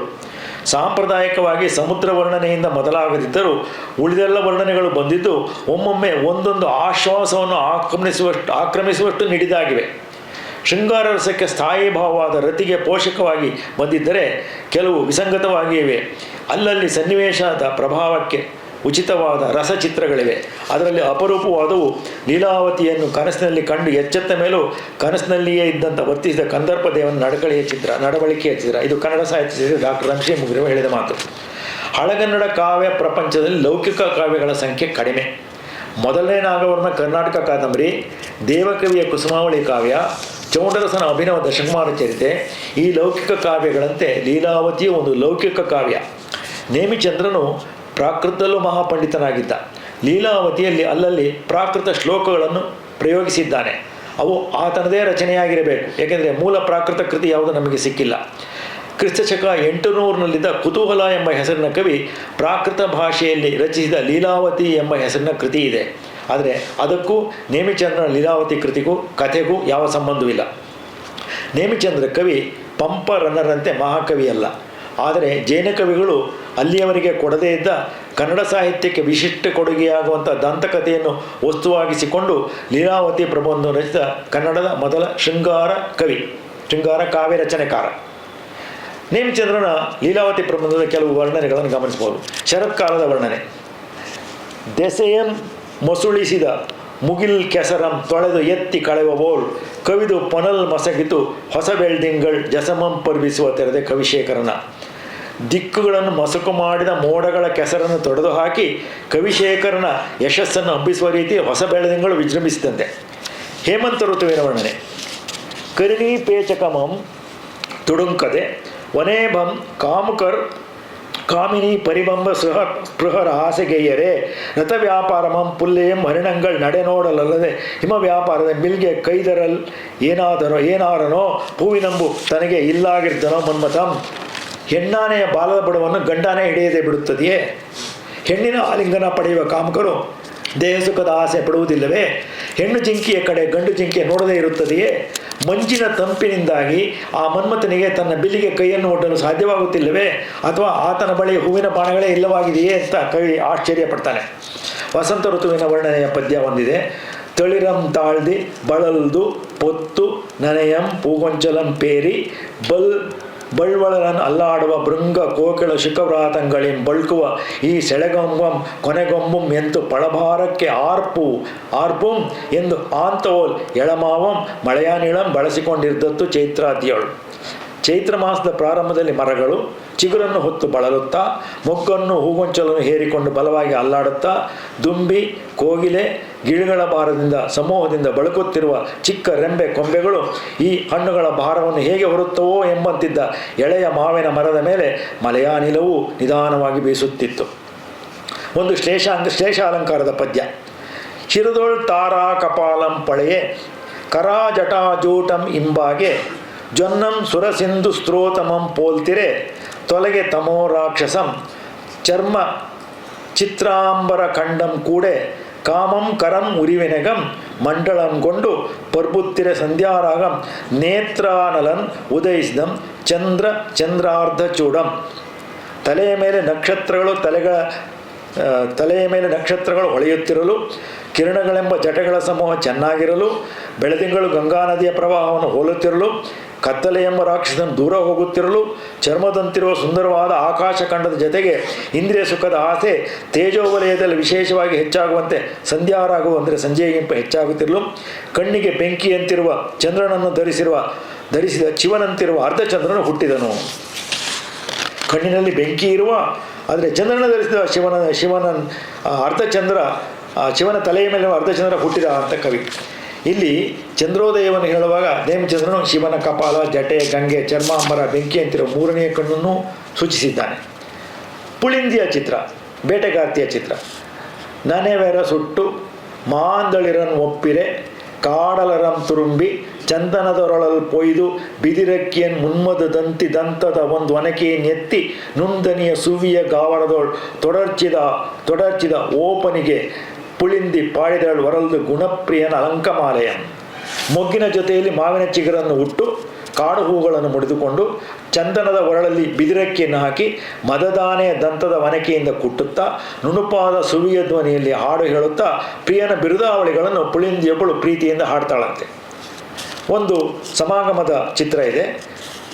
ಲತೆಯಂತಿದ್ದ ಲೀಲಾವತಿಯನ್ನು ಕಂದರ್ಪ ಅಲಗಿಸಿಕೊಂಡಾಗ ಆಗ ಲತೆಯಿಂದ ಲೀಲಾವತಿ ಮೂಡಿದ ಚಿತ್ರ. ಸಿತಪುಷ್ಪಂ ಸ್ಮಿತನೇತ್ರಮಾಯಿತು, ಎಳದರಿಳ್ ಬಾಯಾಯಿತು, ಬಿಣ್ಗೊಂಚಲು ಉನ್ನತ ವಕ್ಷೋರೋಹಮಾಯಿತು, ತುಂಬಿ ಕುರುಳಾಯಿತು, ಒಳ್ಗೊಂಬು ತೋಳಾಯಿತು, ತತ್ಲತೆ ಲೀಲಾವತಿಯಾಯಿತು. ಇದೇನು ಅಮೃತಮೋ ಘರ್ಮಾಂಬು ಆಲಿಂಗನಂ ಅಮೃತ ಸಂಜೀವನಮೋ ರಸಂಹರಣಮೋ ಶ್ರೀರೂಪ ಕಂದರ್ಪಣ ಅಂತ. ಬಿಳಿಯ ಹೂಗಳು ನಗುತ್ತಿರುವ ಕಣ್ಣುಗಳಾದವು, ಎಳೆಯ ಹೂಗಳು ಚಿಗುರು ಬಾಯಿಯಾಯಿತು, ದೊಡ್ಡ ದೊಡ್ಡ ಗೊಂಚಲುಗಳು ಉನ್ನತವಾದ ಮಲೆಗಳಾದವು, ದುಂಬಿಗಳು ಕಪ್ಪು ಕೂದಲಾದವು, ಸುಂದರವಾದ ಕೊಂಬೆಗಳು ತೋಳುಗಳಾದವು. ಹೀಗೆ ಬಳ್ಳಿಯೇ ಲೀಲಾವತಿ ಅಂತಾಯಿತು. ಇದೇನು ಬೆವರು ಅಮೃತವಾಯಿತೋ, ಆಲಿಂಗನವೇ ಜೀವ ನೀಡುವ ಸಂಜೀವನಿಯಾಯಿತೋ, ರೂಪಕಂದರ್ಪನ ಜೀವ ರಸವಾಯಿತು ಎನ್ನುವಂತಾಯಿತು ಎಂದು ಕವಿ ಚಿತ್ರಿಸುತ್ತಾನೆ. ಪಂಡಿತ ಸಹಜ ಪ್ರವೃತ್ತಿಯಿಂದ ತನ್ನ ಕಾವ್ಯವಸ್ತು ಶೃಂಗಾರಕ್ಕೆ ತಕ್ಕಂತೆ ವರ್ಣನೆಗಳನ್ನು ತಂದಿರುವ ನೇಮಿಚಂದ್ರನಿಗೆ ಕನ್ನಡ ಸಾಹಿತ್ಯ ಚರಿತ್ರೆಯಲ್ಲಿ ಸಾಮಾನ್ಯನಿಗೆ ಓದುಗರಿಂದ ಸಲ್ಲಬೇಕಾದ ಗೌರವ ಸಂದಿಲ್ಲ. ಸಂಗ್ರಹ ಮಾಡಿಯಾದರೂ ವಿಪ್ರಲಂಬ ಶೃಂಗಾರದ ವರ್ಣನೆಯ ಪದ್ಯಗಳನ್ನು ತೆಗೆದುಹಾಕುವುದರಿಂದಲೂ ನೇಮಿಚಂದ್ರನನ್ನು ಕನ್ನಡ ಕಾವ್ಯ ಪಠ್ಯಗಳಲ್ಲಿ ಸೇರಿಸಿಕೊಂಡು ಗೌರವಿಸುವುದು ಸೂಕ್ತ. ಇನ್ನೊಂದು ಅವನ ಕೃತಿ ನೇಮಿನಾಥ ಪುರಾಣ. ಇದು 22ನೆಯ ಜೈನ ತೀರ್ಥಂಕರನಾದ ನೇಮಿನಾಥ ಚರಿತೆಯ 8 ಆಶ್ವಾಸಗಳ ಕಾವ್ಯ. ಇದರಲ್ಲಿ ಜಿನವಂಶ, ಹರಿವಂಶ, ಕುರುವಂಶಗಳ ಕಥೆ ಇದೆ. ಜಿನನ ಪೂರ್ವ ಭವಾವಳಿಯ ಕಥೆ, ಪೂರ್ವಜನ್ಮದ ಕಥೆ, ಅವನ ಪಂಚಕಲ್ಯಾಣದ ಸಾಂಪ್ರದಾಯಿಕ ವರ್ಣನೆಯ ಜೊತೆಗೆ ಭಾಗವತದ ಕಥೆಯನ್ನು ಈ ಕೃತಿಯಲ್ಲಿ ಹೇಳಿದೆ. ಇದು ಅರ್ಧ ಮಾತ್ರ ದೊರೆತಿರುವುದರಿಂದ ಅರ್ಧನೇಮಿ ಪುರಾಣ ಎಂದು ಹೆಸರು ಪಡೆದಿದೆ. ಇದು ಕನ್ನಡ ಸಂಸ್ಕೃತಗಳಲ್ಲಿ ಹರಿವಂಶ ಅನ್ನುವ ಹೆಸರಿನ ಕೃತಿಗಳು ಬಂದಿದೆ. ಅದರಿಂದ ನೇಮಿನಾಥ ಪುರಾಣದ ಕಥೆಯನ್ನು ಜೈನರು ಬಹಳ ಹೆಚ್ಚು ಒಪ್ಕೊಂಡಿದ್ರು. ಯಾಕೆಂದರೆ ಅದರಲ್ಲಿ ಕೃಷ್ಣನ ಕಥೆಯೂ ಬಂದುಬಿಡುತ್ತೆ. 1914ರಲ್ಲಿ ಇದನ್ನು 3 ಹಸ್ತಪ್ರತಿಗಳ ಸಹಾಯದಿಂದ ಎಂ.ಎ. ರಾಮಾನುಜಯ್ಯಂಗಾರ್ ಅವರು ಪ್ರಕಟಿಸಿದರು. 1961ರಲ್ಲಿ 4 ಹಸ್ತಪ್ರತಿಗಳ ಸಹಾಯದಿಂದ ಬಿ.ಎಸ್. ಅಣ್ಣಯ್ಯನ ಅವರು ಪ್ರಕಟಿಸಿದರು. 1968ರಲ್ಲಿ ಬಿ.ಎಸ್. ಕುಲಕರ್ಣಿ ಅವರು, 2001ರಲ್ಲಿ ದೇ ಜವರೇಗೌಡರು ಇದನ್ನು ಪ್ರಕಟಿಸಿದರು. ಕೃತಿಗೆ ತಕ್ಕ ಪೀಠಿಕೆಯನ್ನು ಕವಿಯ ಪ್ರತಿಯನ್ನು ಗುರುತಿಸುವಂಥ ಮುನ್ನುಡಿಗಳನ್ನು ನಾವು ಆ ಕೃತಿಗಳಲ್ಲಿ ಕಾಣಬಹುದು. ನೇಮಿಚಂದ್ರನು ಹೀಗೆ ಹೇಳ್ಕೊತಾನೆ: ಎಂದೆಂದು ಪರಸೆ ಗುರುಜನಂ ಒಂದೊಂದನೇ ಪೊಗಳೆ ಬುಧಜನಂ ಜಿನಕಥೆಗಳು ಸಂಧಿಸಿ ವಸುದೇವಾಚ್ಯುತ ಕಂದರ್ಪರ ಕಥೆಗಳನ್ನು ವಿರಚಿಸುವೆನು. ಅವನಿಗೆ ನೇಮಿನಾಥನ ಕಥೆ ಹೇಳ್ತೀನಿ ಅನ್ನೋದಕ್ಕಿಂತ ವಸುದೇವಾಚ್ಯುತ ಕಂದರ್ಪರ ಕಥೆಗಳನ್ನು ಹೇಳ್ತೀನಿ ಅನ್ನೋದೇ ಮುಖ್ಯ ಎಂದು ಹೇಳಿಕೊಂಡಿದ್ದಾನೆ. ನೇಮಿಚಂದ್ರ ತನ್ನ ನೇಮಿನಾಥ ಪುರಾಣದಲ್ಲಿ ಹೇಗೆ ಕೃಷ್ಣನ ಕಥೆಯನ್ನು ಅಂತರ್ಗತಗೊಳಿಸಿದ್ದಾನೆ, ವಿವರಣೆಗಳನ್ನು ನೋಡಬೇಕು ಅಂತ ಹೇಳಿದ್ರೆ ಡಾಕ್ಟರ್ ಟಿ ವಿ ವೆಂಕಟಾಚಲ ಶಾಸ್ತ್ರಿಗಳು ಬರೆದಿರುವ ನೇಮಿನಾಥ ಪುರಾಣಗಳ ತೌಲನಿಕ ಅಧ್ಯಯನ ಒಂದು ದೊಡ್ಡ ಗ್ರಂಥವನ್ನು ನಾವು ಓದಬೇಕು. ಅದನ್ನು ತುಂಬ ತಾಳ್ಮೆ ಬೇಕು ಅದನ್ನು ಓದಬೇಕಾದ್ರೆ. ಯಾಕೆಂದರೆ ಧಾರ್ಮಿಕವಾಗಿ ಜೈನ ಧರ್ಮದ ವಿಚಾರವನ್ನು ಹೇಳುವಾಗ ಮಧ್ಯೆ ಕೃಷ್ಣನ ಕಥೆಯನ್ನು ಅದರಲ್ಲಿ ಹೇಳಿರೋದನ್ನು ನಾವು ಗಮನಿಸ್ಬೋದು. ನೇಮಿನಾಥ ಪುರಾಣದ ಕಥಾ ಸಾರಾಂಶ ಚಿಕ್ಕದಾಗಿ ಹೀಗಿದೆ. ಸಿಂಹಪುರದ ಅರಸು ಅರ್ಹದ್ದಾಸ, ಅವನ ರಾಣಿ ಜಿನದತ್ತೆ, ಮಗ ಅಪರಾಜಿತ. ವೈರಾಗ್ಯ ಬಂದಾಗ ಅರ್ಹದ್ದಾಸನ ಮಗನಿಗೆ ರಾಜ್ಯ ಒಪ್ಪಿಸಿ ಮೋಕ್ಷವನ್ನು ಪಡೆದ. ಅವನು ಹೇಳುವ ಕಥೆ ಹೀಗಿತ್ತು.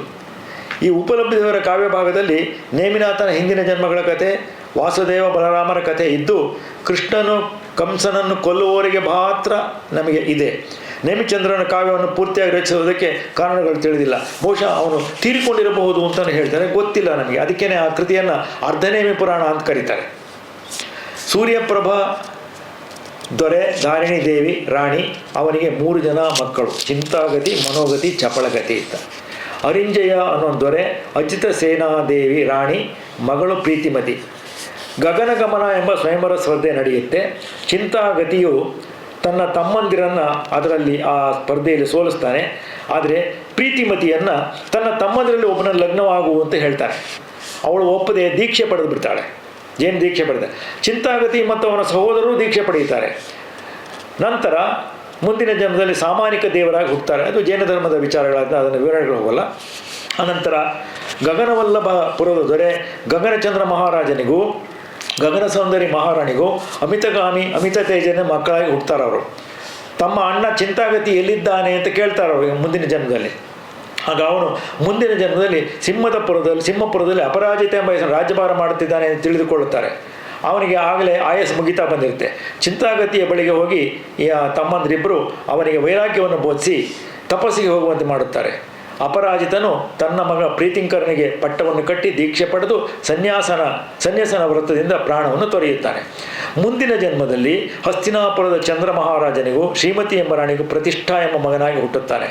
ಆಮೇಲೆ ಅಹಮಿಂದ್ರನಾಗುತ್ತಾನೆ. ಅಹಮಿಂದ್ರ ನಂತರ ಅವನ ಮಗ ನೇಮಿನಾಥನೇ 22ನೇ ತೀರ್ಥಂಕರನಾಗುವ ನೇಮಿನಾಥ. ಈ ತೀರ್ಥಂಕರನು ಹುಟ್ಟಿದ ವಂಶವೇ ಹರಿವಂಶ. ಅದು ಕೃಷ್ಣನ ಹುಟ್ಟಿದ ವಂಶವೂ ಹೌದು. ಹಸ್ತಿನಾವತಿಯ ಕುರುವಂಶದ ಪಾಂಡು, ಹರಿವಂಶಕ್ಕೆ ಸೇರಿದ ಕುಂತಿಯ ಕಥೆಯು ನೇಮಿನಾಥ ಪುರಾಣದ ಸ್ವಾರಸ್ಯಕರವಾದ ಭಾಗ. ಹರಿವಂಶದ ವಿವರದ ಭಾಗದಲ್ಲಿ ಕೃಷ್ಣನ ಜನನ, ಬಾಲ್ಯ, ಪೂತನಿಯ ಸಂಹಾರ, ಕಾಳಿಂಗ ಮರ್ದನ, ಚಾಣೂರಮಲ್ಲರನ ಹೋರಾಟ, ಕೈಟಭ ಎನ್ನುವ ಆನೆಯನ್ನು ಕೊಂದದ್ದು, ಇವೆಲ್ಲದರ ವರ್ಣನೆ ಸುಂದರವಾಗಿ ಬಂದಿದೆ. ಆದರೆ ಕೃಷ್ಣ ಕಂಸರ ಯುದ್ಧವನ್ನು ಒಂದೇ ಒಂದು ಪದ್ಯದಲ್ಲಿ ಕವಿ ಮುಗಿಸಿದ್ದಾನೆ. ಬಹುಶಃ ಅವನ ಕೊನೆಗಾಲ ಅಂತ ಕಾಣುತ್ತೆ. ಆದ್ದರಿಂದ ಕಾವ್ಯವೂ ಮುಗಿದು ಹೋಗಿದೆ, ಅವನ ಕಾವ್ಯದ ಭಾಗವೂ ಅಲ್ಲಿಗೆ ಹೆಚ್ಚು ಕಡಿಮೆ ಮುಗಿಯುತ್ತೆ. ನೇಮಿಚಂದ್ರನು ಅವನು ಏನು ವಿಶೇಷ ಅಂದರೆ, ಕರ್ಣಪಾರಿಯನು ನೇಮಿನಾಥ ಪುರಾಣ ಅಂತ ಇವನಿಗಿಂತ ಮುಂಚೆ ಬರೆದಿದ್ದಾನೆ. ಅದರಲ್ಲಿ ತೀರ್ಥಂಕರನ ಭಾವಾವಳಿಯ ಬೇರೆ ಬೇರೆ ಜನ್ಮಗಳ ವಿಚಾರ ತುಂಬ ಜಾಸ್ತಿ ಇದೆ. ಅದನ್ನ ಕರ್ಣಪಾರಿಯನ ನೇಮಿನಾಥ ಪುರಾಣ ಓದಬೇಕಾದ್ರೆ ತುಂಬ ತಾಳ್ಮೆ ಬೇಕು. ಆ ಭಾಗದಲ್ಲಿ ನೇಮಿಚಂದ್ರ ಕವಿ ಪಾಂಡಿತ್ಯ ಪ್ರದರ್ಶನ ನಡೆದಿದೆ ಹೊರತು ಭಾವಾವಳಿಯ ವಿಚಾರಗಳನ್ನು ಹೇಳಿಲ್ಲ. ಕೃಷ್ಣನ ಕಥೆಯನ್ನು ಹೇಳುವಾಗ ಕವಿ ಅನೇಕ ಸುಂದರ ರಚನೆಗಳನ್ನು ನೀಡಿದ್ದಾನೆ. ಕೆಲವು ಉದಾಹರಣೆಗಳನ್ನು ಮಾತ್ರ ಇಲ್ಲಿ ಗಮನಿಸಬಹುದು. ನಾನು ನೇಮಿನಾಥನ ಉಳಿದ ಭಾಗಗಳನ್ನು ಹೇಳೋದಕ್ಕೆ ಹೋಗಲ್ಲ. ಯಾಕೆಂದರೆ ತುಂಬ ಕ್ಲಿಷ್ಟವಾದಂಥ ಭಾಗಗಳು ಅವುಗಳನ್ನು ನಾವು ಕಾವ್ಯ ಭಾಗಗಳನ್ನು ಓದುವಾಗ ಅರ್ಥ ಮಾಡ್ಕೊಳ್ಬೇಕು ಅನ್ನೋ ಒಂದು ಭಾಷಣದಲ್ಲಿ ಹೇಳೋದು ಕಷ್ಟ. ಅದನ್ನು ನಾನು ಮುಖ್ಯವಾದಂಥ ಕೆಲವು ವಿಚಾರಗಳನ್ನು ಮಾತ್ರ ಹೇಳ್ತೀನಿ. ಅದೇ ವಾಮನಾವತಾರದ ಪ್ರಸಂಗ ಎಲ್ರಿಗೂ ಗೊತ್ತಿರುವಂಥದ್ದು. ವಾಮನನಾಗಿ ಬಂದಂಥ ಅವನು ತ್ರಿವಿಕ್ರಮನಾಗಿ 3 ಹೆಜ್ಜೆಯನ್ನು ಅಳೆದು ಬಲಿಚಕ್ರವರ್ತಿಯನ್ನು ಪಾತಾಳಕ್ಕೆ ತಳ್ಳಿದ ಅಂತ. ವಾಮನ ಬರ್ತಾನೆ. ಬಂದವನು ಯಮಗೆ ಕುಳ್ಳಿರ್ದು ಅನುಷ್ಠಾನ ಮಾಡಲ್ತಕ್ಕ ಅನಿತನ್ ಎಮ್ಮ ಕುತ್ತಡಿಯೋಳು 3 ಅಡಿ ನೆಲ ನೀವುದು, ನನ್ನ ಚಿಕ್ಕ ಪಾದದಲ್ಲಿ 3 ಅಡಿ ನೆಲವನ್ನು ಕೊಡು ಅಂತೇಳಿ ಬಲಿಯನ್ನು ಕೇಳ್ತಾನೆ. ಆಗ ಅವನು ತಾಳಿದ ತ್ರಿವಿಕ್ರಮವನ್ನು ಕೊಟ್ಬಿಡ್ತಾನೆ, ತಗೋ ಅಂತೇಳಿ. ತ್ರಿವಿಕ್ರಮಾವತಾರವನ್ನು ಕವಿ ಬಣ್ಣಿಸುವ ರೀತಿ ಹೀಗಿದೆ. ಒಟು ಮರದುದ್ದವಾದನ್, ಅನಿತಲ್ಲದೊಡೆ ಇತ್ತಲೆ ಯುದ್ಧವಾದನ್, ಅಕ್ಕಟ ಮದಿಲುದ್ದವಾದನ್, ಇವನಾವನು ಪೆರ್ಮರದ ಉದ್ದವಾದನ್, ಇಂತುಡು ಗಿರಿಯುದ್ಧವಾದ, ಇದು ವಿಸ್ಮಯಂ, ಆ ಮುಗಿಲುದ್ದವಾದನೋ ವಟಮಟಿಗಂ ದಿಟಕ್ಕೆ ಎನೆ ಕರಂ ಬಳೆದಂ ಮನದಂತೆ ವಾಮನಂ.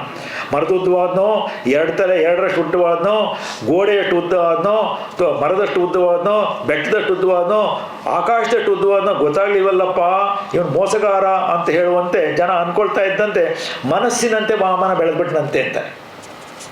ಆ ತ್ರಿವಿಕ್ರಮನ ರೂಪ ಹೇಗಿತ್ತು? ಬೆಳೆದು ನಿಂತ್ಕೊಂಡಿದ್ದಾನೆ, ಹೇಗಿತ್ತು? ಮರನ ಮುಟ್ಟಿದನಿಲ್ಲ, ಮೇಘಕಟೆಯೊಳ್ ಕಾಲ್ ಕೋದನ್ ಇಲ್ಲ ಇಲ್ಲ, ಭೂಧರಮಂ ದಾಂಟಿದನ್ ಇಲ್ಲ, ಬಾಂದರೆಯೊಳ್ ಇಟ್ಟಂ ಕಾಲನ್ ಇಲ್ಲ ಇಲ್ಲ, ಭಾಸ್ಕರನಂ ಮಾಯದ ಮಾಣಿಸು ಎಂದೊಡೆ ಮಾಯದ ಮಾಣಿಸೆಂಡೊಡೆದನ್ ಆ ಇಲ್ಲ ಎಂಬಿನಂ ನೀಡಿದಂ ತರದಿಂ ಪಾದವನ್ ಉರ್ವಿಂ ಕೊರ್ವಿಂ ಬಲಿಯಂ ಗೆಲ್ವ ಮನಂ ವಾಮನಂ. ಮರ ಮುಟ್ಲಿಲ್ಲ, ಆಕಾಶ ಮುಟ್ಲಿಲ್ಲ, ಭೂಮಿಯನ್ನು ಮುಟ್ಲಿಲ್ಲ, ಗಂಗೆಯನ್ನು ಮುಟ್ಲಿಲ್ಲ, ಸೂರ್ಯನನ್ನು ಮುಟ್ಲಿಲ್ಲ. ಸೂರ್ಯನನ್ನು ಒಂದು ಮಾಯದ ಚೆಂಡು ಅನ್ನುವಂತೆ ಒದಿಯುವ ಕಾಲ ಮೇಲೆ ಕೆತ್ತದಂತ ಅವನು ತರದಿಂ ಪಾದವನ್ ಉರ್ವಿ ಕೊರ್ವಿ ಬಲಿಯಂ ಗೆಲ್ವ ಮನಂ ವಾಮನ. ಬಲಿಯನ್ನು ಗೆಲ್ಲುವ ಮನಸ್ಸಿನಿಂದ ವಾಮನ ಹೀಗೆ ತನ್ನ ಕಾಲನ್ನು ಎತ್ತಿ 3 ಹೆಜ್ಜೆಗಳನ್ನು ಹಾಕಿದ ಅಂತ. ಅಂಬರ ತಳಕ್ಕೆ ಬಳೆದು ತೆರಂಬೊಳೆವ ಅಚ್ಯುತನ ಚರಣದಂಡಂ. ಆಕಾಶದವರೆಗೂ ಬೆಳೆದಂಥ ಅಚ್ಯುತನ ಅವನ ಪಾದ. ನಕ್ಷತ್ರಂ ಬಳಸಿ ದೀಪಮಾಲೆಯ ಕಂಬದ ಓಲ್ತೊಳಗೆ ಬೆಳಗುತ್ತಿರ್ದತ್ತು. ನಕ್ಷತ್ರವನ್ನು ಬಳಸಿತು, ದೀಪಮಾಲೆಯ ಕಂಬದಂತೆ ಕಾಲ್ ಮೇಲೆ ಕೆತ್ತಿದ್ರೆ ದೀಪಸ್ತಂಭದ ಮೇಲೆ ಜ್ವಾಲೆ ಇದ್ದಾಗ ಕಾಣಿಸ್ತಾ ಇತ್ತಂತೆ. ಅಲ್ಲಿರುವ ಒಂದು ಆಕಾಶದಲ್ಲಿ ಅದು ಯಾವುದು ಅಂತ ಗೊತ್ತಾಗೋದಿಲ್ಲ. ಅಲ್ಲಿ ದೀಪದ ಕಂಬವಲ್ಲ, ಅವನ ಕಾಲನ್ನು ಮಾತ್ರ ದೀಪದ ಕಂಬ. ದೀಪ ಯಾವುದು ಅಂತ ಹೇಳಲ್ಲ ಕವಿಯಲ್ಲಿ. ನೇಮಿಚಂದ್ರನು ಮಾಡುವ ಋತುಗಳ ವರ್ಣನೆ, ಸೂರ್ಯೋದಯ ಚಂದ್ರೋದಯ ವರ್ಣನೆಗಳು ಸುಂದರವಾಗಿವೆ. ಅವನು ಕೊಡುವ ಹಂದಿಯ ಬೇಟೆಯ ವರ್ಣನೆ ಅತ್ಯಂತ ಸಹಜವಾಗಿದೆ, ತುಂಬ ಸಹಜವಾದದ್ದು. ಅವನ ಕೃತಿಯಲ್ಲಿ ಕೆಲವು ವರ್ಣನೆಗಳನ್ನು ಇಟ್ಕೊಂಡೇ ನಾವು ಅಧ್ಯಯನ ಮಾಡಬೇಕಾಗುತ್ತೆ. ಅವನ ಕಥಾ ನಿರೂಪಣೆ ನಮ್ಮ ಕೈಗೆ ನಿಲುಕೋದೇ ಇಲ್ಲ, ಅಷ್ಟು ಜಟಿಲವಾಗುತ್ತದೆ. ನೇಮಿಚಂದ್ರನು ನೀಡುವ ಕೆಲವು ಉಪಮೆಗಳು ಹೀಗಿವೆ, ಈಗಲೂ ನಾವು ಅದನ್ನು ಬರುತ್ತೆ. ಹೂವಂ ತೋರದೆ ಪನಸು ಫಲಂ ಪಡೆವಂತೆ. ಹಲಸಿನ ಹೂವು ಬಿಡುತ್ತೆ ಅಂದರೆ ಬಿಡಲ್ಲ ಅದು, ಆದರೆ ಹಣ್ಣು ಕೊಡುತ್ತಲ್ಲ. ಕೋಣನ್ ಏರಿದ ಭಗವತಿಯಂತೆ. ಭಗವತಿಯ ಮೇಲೆ ಕೋಣನ ನಾವು ಕರ್ಕೊಂಡೋಗಿ ಮೆರವಣಿಗೆ ಮಾಡ್ತೀವಲ್ಲ. ಮೂಗರ್ ಕಂಡ ಕನಸಿನಂತೆ. ಪಂದಿಗೆರಗಿದ ನಾಯಂ ಹೆಕ್ಕಳಿಸುವಂತೆ. ಹಂದಿಯ ಮೇಲೆ ನಾಯಿ ಮೇಲೆ ಬಿದ್ದಾಗ ಅದನ್ನು ಪ್ರೋತ್ಸಾಹಿಸುವ ಹಾಗೆ ಯಾವುದೋ ಒಂದು ಪ್ರಸಂಗವನ್ನು ಕವಿ ಕೊಡ್ತಾನೆ. ಇಂಥದ್ದೊಂದು 150 ನುಡಿಗಟ್ಟುಗಳನ್ನು BS ಕುಲಕರ್ಣಿಯವರು ಆ ಕೃತಿಗಳಲ್ಲಿ ಗುರುತಿಸಿದ್ದಾರೆ. ಕೊನೆಯಲ್ಲಿ ಅವರು ಕೊಟ್ಟಿದ್ದಾರೆ ಅದನ್ನು. ತುಂಬ ಆಳವಾಗಿ ನೇಮಿಚಂದ್ರನ ಅಧ್ಯಯನ ಮಾಡಿದಂಥ ಒಂದು ಕೃತಿ ಅದು. ಗಾಳಿ ಜೋರಾಗಿ ಬೀಸ್ತಂತೆ.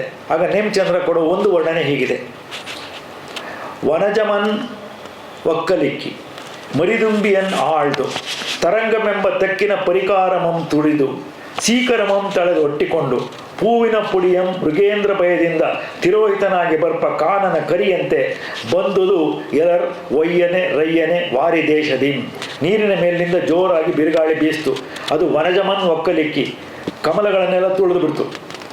ಮರಿದುಂಬಿಯನ್ನಾಳ್ದು ಮರಿದುಂಬಿಯನ್ನು ಹೊತ್ಕೊಂಡು ತರಂಗಮೆಂಬ ತಕ್ಕಿನ ಪರಿಕಾರಮಂ ತುಳಿದು ಅಲೆಗಳು ಅಂತಕ್ಕಂಥ ಸೇವಕರನ್ನೆಲ್ಲ ತುಳಿದು ಹಾಕ್ತಾ ಸೀಕರಮಂ ತಳೆದೊಟ್ಟಿಕೊಂಡು ಶೀಕರವನ್ನು ನೀರಿನ ಹನಿಗಳನ್ನು ಧರಿಸಿಕೊಂಡು ಹೂವಿನ ಹುಡಿಯನ್ನು ಮೃಗೇಂದ್ರ ಭಯದಿಂದ ತಿರೋಹಿತನಾಗಿ ಬರ್ಪ ಸಿಂಹದ ಭಯದಿಂದ ತಿರ್ಕೊಂಡು ಬರ್ತಾ ಇರ್ತಕ್ಕಂಥ ಕಾನನ ಕರಿಯಂತೆ ಕಾಡಿನ ಒಂದು ಆನೆಯಂತೆ ಒಯ್ಯನೆ ರಯ್ಯನೆ ವಾರಿದೇಶದಿಂದ ಬಂದುದು ಅಂಥೇಳಿ ಆ ನೇಮಿಚಂದ್ರ ವಿವರಣೆ ಕೊಡ್ತಾನೆ. ಇಂಥ ಅನೇಕ ಪದ್ಯಗಳಿವೆ. ಈ ನೇಮಿಚಂದ್ರನ ಪದ್ಯಗಳನ್ನು ಮಲ್ಲಿಕಾರ್ಜುನ ಕೇಶಿರಾಜನ ಅಪ್ಪ ಮಲ್ಲಿಕಾರ್ಜುನ ಸೂಕ್ತಿ ಸುಧಾರಣಮ ಎನ್ನುವ ಕೃತಿಯನ್ನು ಬರ್ತಾನೆ. ಆ ಕೃತಿಯಲ್ಲಿ ನೇಮಿಚಂದ್ರನ ಅನೇಕ ಪದ್ಯಗಳನ್ನು ಅವನು ಉದಾಹರಣೆಯಾಗಿ ಕೊಡ್ತಾನೆ. ಬಹಳ ವಿಶೇಷ ಏನು ಅಂತ ಹೇಳಿದ್ರೆ, ನೇಮಿಚಂದ್ರ ತನ್ನ ಕಾಲದ ಪ್ರತಿನಿಧಿ ಆಗಿದ್ದರು, ಅಂದರೆ ತನ್ನ ಕಾಲದ ಕಾವ್ಯಗಳ ಪ್ರತಿನಿಧಿಯಂತೆ ಕಂಡು ಬಂದರೂ ಆ ಪ್ರತಿನಿಧಿತ್ವವನ್ನು ಅವನಿಗೆ ನಾವು ಯಾರೂ ಕೊಟ್ಟಿಲ್ಲ. ಸಾಹಿತ್ಯ ಚರಿತ್ರೆಯಲ್ಲೂ ಅವನ ಬಗ್ಗೆ ಒಂದು ಲೇಖನವನ್ನು ಸಂಪೂರ್ಣವಾಗಿ ಬರೆಯದೇ ಇರುವ ಕೆಲಸವನ್ನು ನಾವು ಮಾಡ್ತೇವೆ. ಆದರೆ ಅನಂತರಂಗಾಚಾರ್ಯ ಅವರು ನೇಮಿಚಂದ್ರ ಅನ್ನುವ ಒಂದು ಪುಟ್ಟ ಕೃತಿಯನ್ನು ಬರೆದಿದ್ದಾರೆ. ಅದು ಮೈಸೂರು ವಿಶ್ವವಿದ್ಯಾಲಯದ ಪ್ರಚಾರ ಪುಸ್ತಕ ಮಾಲೆಯಲ್ಲಿ ಬಂದಿರತಕ್ಕಂಥ ಪುಸ್ತಕ. ಆ ಪುಸ್ತಕವನ್ನು ಎಲ್ಲರೂ ಓದಬೇಕು. ಅಷ್ಟು ಚಿಕ್ಕ ಪುಸ್ತಕದಲ್ಲಿ ನೇಮಿಚಂದ್ರನ ಎಷ್ಟು ಸಮರ್ಥವಾಗಿ ನಮ್ಮ ಮುಂದೆ ಕೊಟ್ಟಿದ್ದಾರೋ ಅದನ್ನು ನಾವು ಗಮನಿಸ್ಬೋದು. ಇನ್ನೊಂದು BS ಕುಲಕರ್ಣಿಯವರ PhD ಅಧ್ಯಯನ ಗ್ರಂಥ ಮತ್ತು ಡಾಕ್ಟರ್ ರಂಶ್ರೀ ಮುಗುಳಿಯವರು ಪುಟ್ಟದಾಗಿಯೂ ನೇಮಿಚಂದ್ರನನ್ನು ಗುರುತಿಸ್ತಕ್ಕಂಥ ಅವರ ಕನ್ನಡ ಸಾಹಿತ್ಯ ಚರಿತ್ರೆಯ ಭಾಗ. ಇವುಗಳನ್ನು ಗಮನಿಸಿದಾಗ ನೇಮಿಚಂದ್ರ ಒಬ್ಬ ತನ್ನ ಕಾಲದ ಪ್ರಾತಿನಿಧಿಕ ಕವಿ, ಆದರೆ ಅವನು ಮಹಾಕವಿ ಅಲ್ಲ ಅನ್ನೋ ಜ್ಞಾಪಕ ಇಟ್ಕೊಂಡೇ ಓದಬೇಕು. ಮಹಾಕವಿಯಾಗಿ ನೇಮಿಚಂದ್ರನ ಓದುವ ಅಗತ್ಯ ಇಲ್ಲ, ವರ್ಣನೆಗಳ ದೃಷ್ಟಿಯಿಂದ ಓದಬೇಕು. ಕಥೆಯನ್ನು ನಾವು ಅರ್ಥ ಮಾಡಿಕೊಳ್ಳುವುದು ನಮಗೆ ಬೇಕಾಗದೇ ಇರುವ ಕಥೆ ಅದು. ಯಾಕೆಂದರೆ ನಮಗೆ ಯಾವಾಗಲೂ ರಾಮಾಯಣ ಮಹಾಭಾರತದ ಕಥೆಗಳೇ ಬೇಕು ಅಂತಂದ್ರೆ ಸಾಧ್ಯ ಇಲ್ಲ. ಜೈನ ಧರ್ಮದ ಭವಾವಳಿಗಳ ಗೊಂದಲ ಇರತಕ್ಕಂಥ ಕಥೆಯನ್ನು ಗೊಂದಲ ಇಲ್ಲದಂತೆ ಚಿತ್ರಿಸುವ ಕೆಲಸವನ್ನು ನೇಮಚಂದ್ರ ಮಾಡಿದ್ದಾನೆ ಅಂತ ಜ್ಞಾಪಕ ಇಟ್ಕೊಂಡು ಅವನ ಲೀಲಾವತಿ ಮತ್ತು ಅರ್ಧನೇಮಿ ಪುರಾಣಗಳು ಕನ್ನಡ ಸಾಹಿತ್ಯದಲ್ಲಿ ತನ್ನದೇ ಆದ ಪ್ರಾತಿನಿಧ್ಯವನ್ನು ಪಡೆದಿವೆ ಅನ್ನುವುದನ್ನು ಹೇಳಿ ನನ್ನ ಮಾತನ್ನು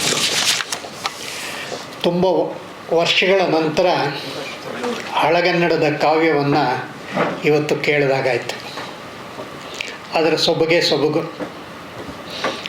ಅದರಲ್ಲಿ ಬರ್ತಕ್ಕಂಥ ಉಪಮೇಯಗಳು, ಬೇರೆ ಬೇರೆ ಅಲಂಕಾರಗಳು, ಮತ್ತು ಪ್ರಾರಂಭದಲ್ಲೇ ನೇಮಿಚಂದ್ರನೇ ಹೇಳಿರ್ತಕ್ಕಂಥ ಕವಿಯ ಮಹತ್ವ, ಕವಿ ನಿಜವೋ ಆಗಿದೆಯೋ ಇಲ್ವೋ ಎಲ್ಲವನ್ನು ಮನಮುಟ್ಟುವಂತೆ ನಿಜ ಅನ್ನೋ ರೀತಿ ನಮ್ಮ ಮುಂದೆ ತಂದಿಡ್ತಾನೆ. ಈ ರೀತಿ ಅತ್ಯಂತ ಸುಂದರವಾಗಿ ಇವತ್ತಿನ ಉಪನ್ಯಾಸವನ್ನು ಡಾಕ್ಟರ್ ಗಣೇಶ್ ಅವರು ನಡೆಸ್ಕೊಟ್ಟಿದ್ದಾರೆ. ಪ್ರಾಯಶಃ ಇವ್ರು ಬಿಟ್ಟರೆ ಬೇರೆ ಯಾರು ಈ ವಿಷಯಕ್ಕೆ ಇಷ್ಟು ನ್ಯಾಯ ದೊರಕಿಸ್ಕೊಡ್ಲಿಕ್ಕೆ ಸಾಧ್ಯ ಆಗ್ತಿರಲಿಲ್ಲ ಅಂತ ನನಗನ್ಸುತ್ತೆ. ಹಾಗಾಗಿ ಮಿಥಿಕ್ ಸೊಸೈಟಿಯ ಪರವಾಗಿ ತಮ್ಮೆಲ್ಲರ ಪರವಾಗಿ ಡಾಕ್ಟರ್ ಗಣೇಶ್ ಅವರಿಗೆ ಹೃತ್ಪೂರ್ವಕ ಧನ್ಯವಾದಗಳನ್ನು ಸಮರ್ಪಿಸ್ತೇನೆ.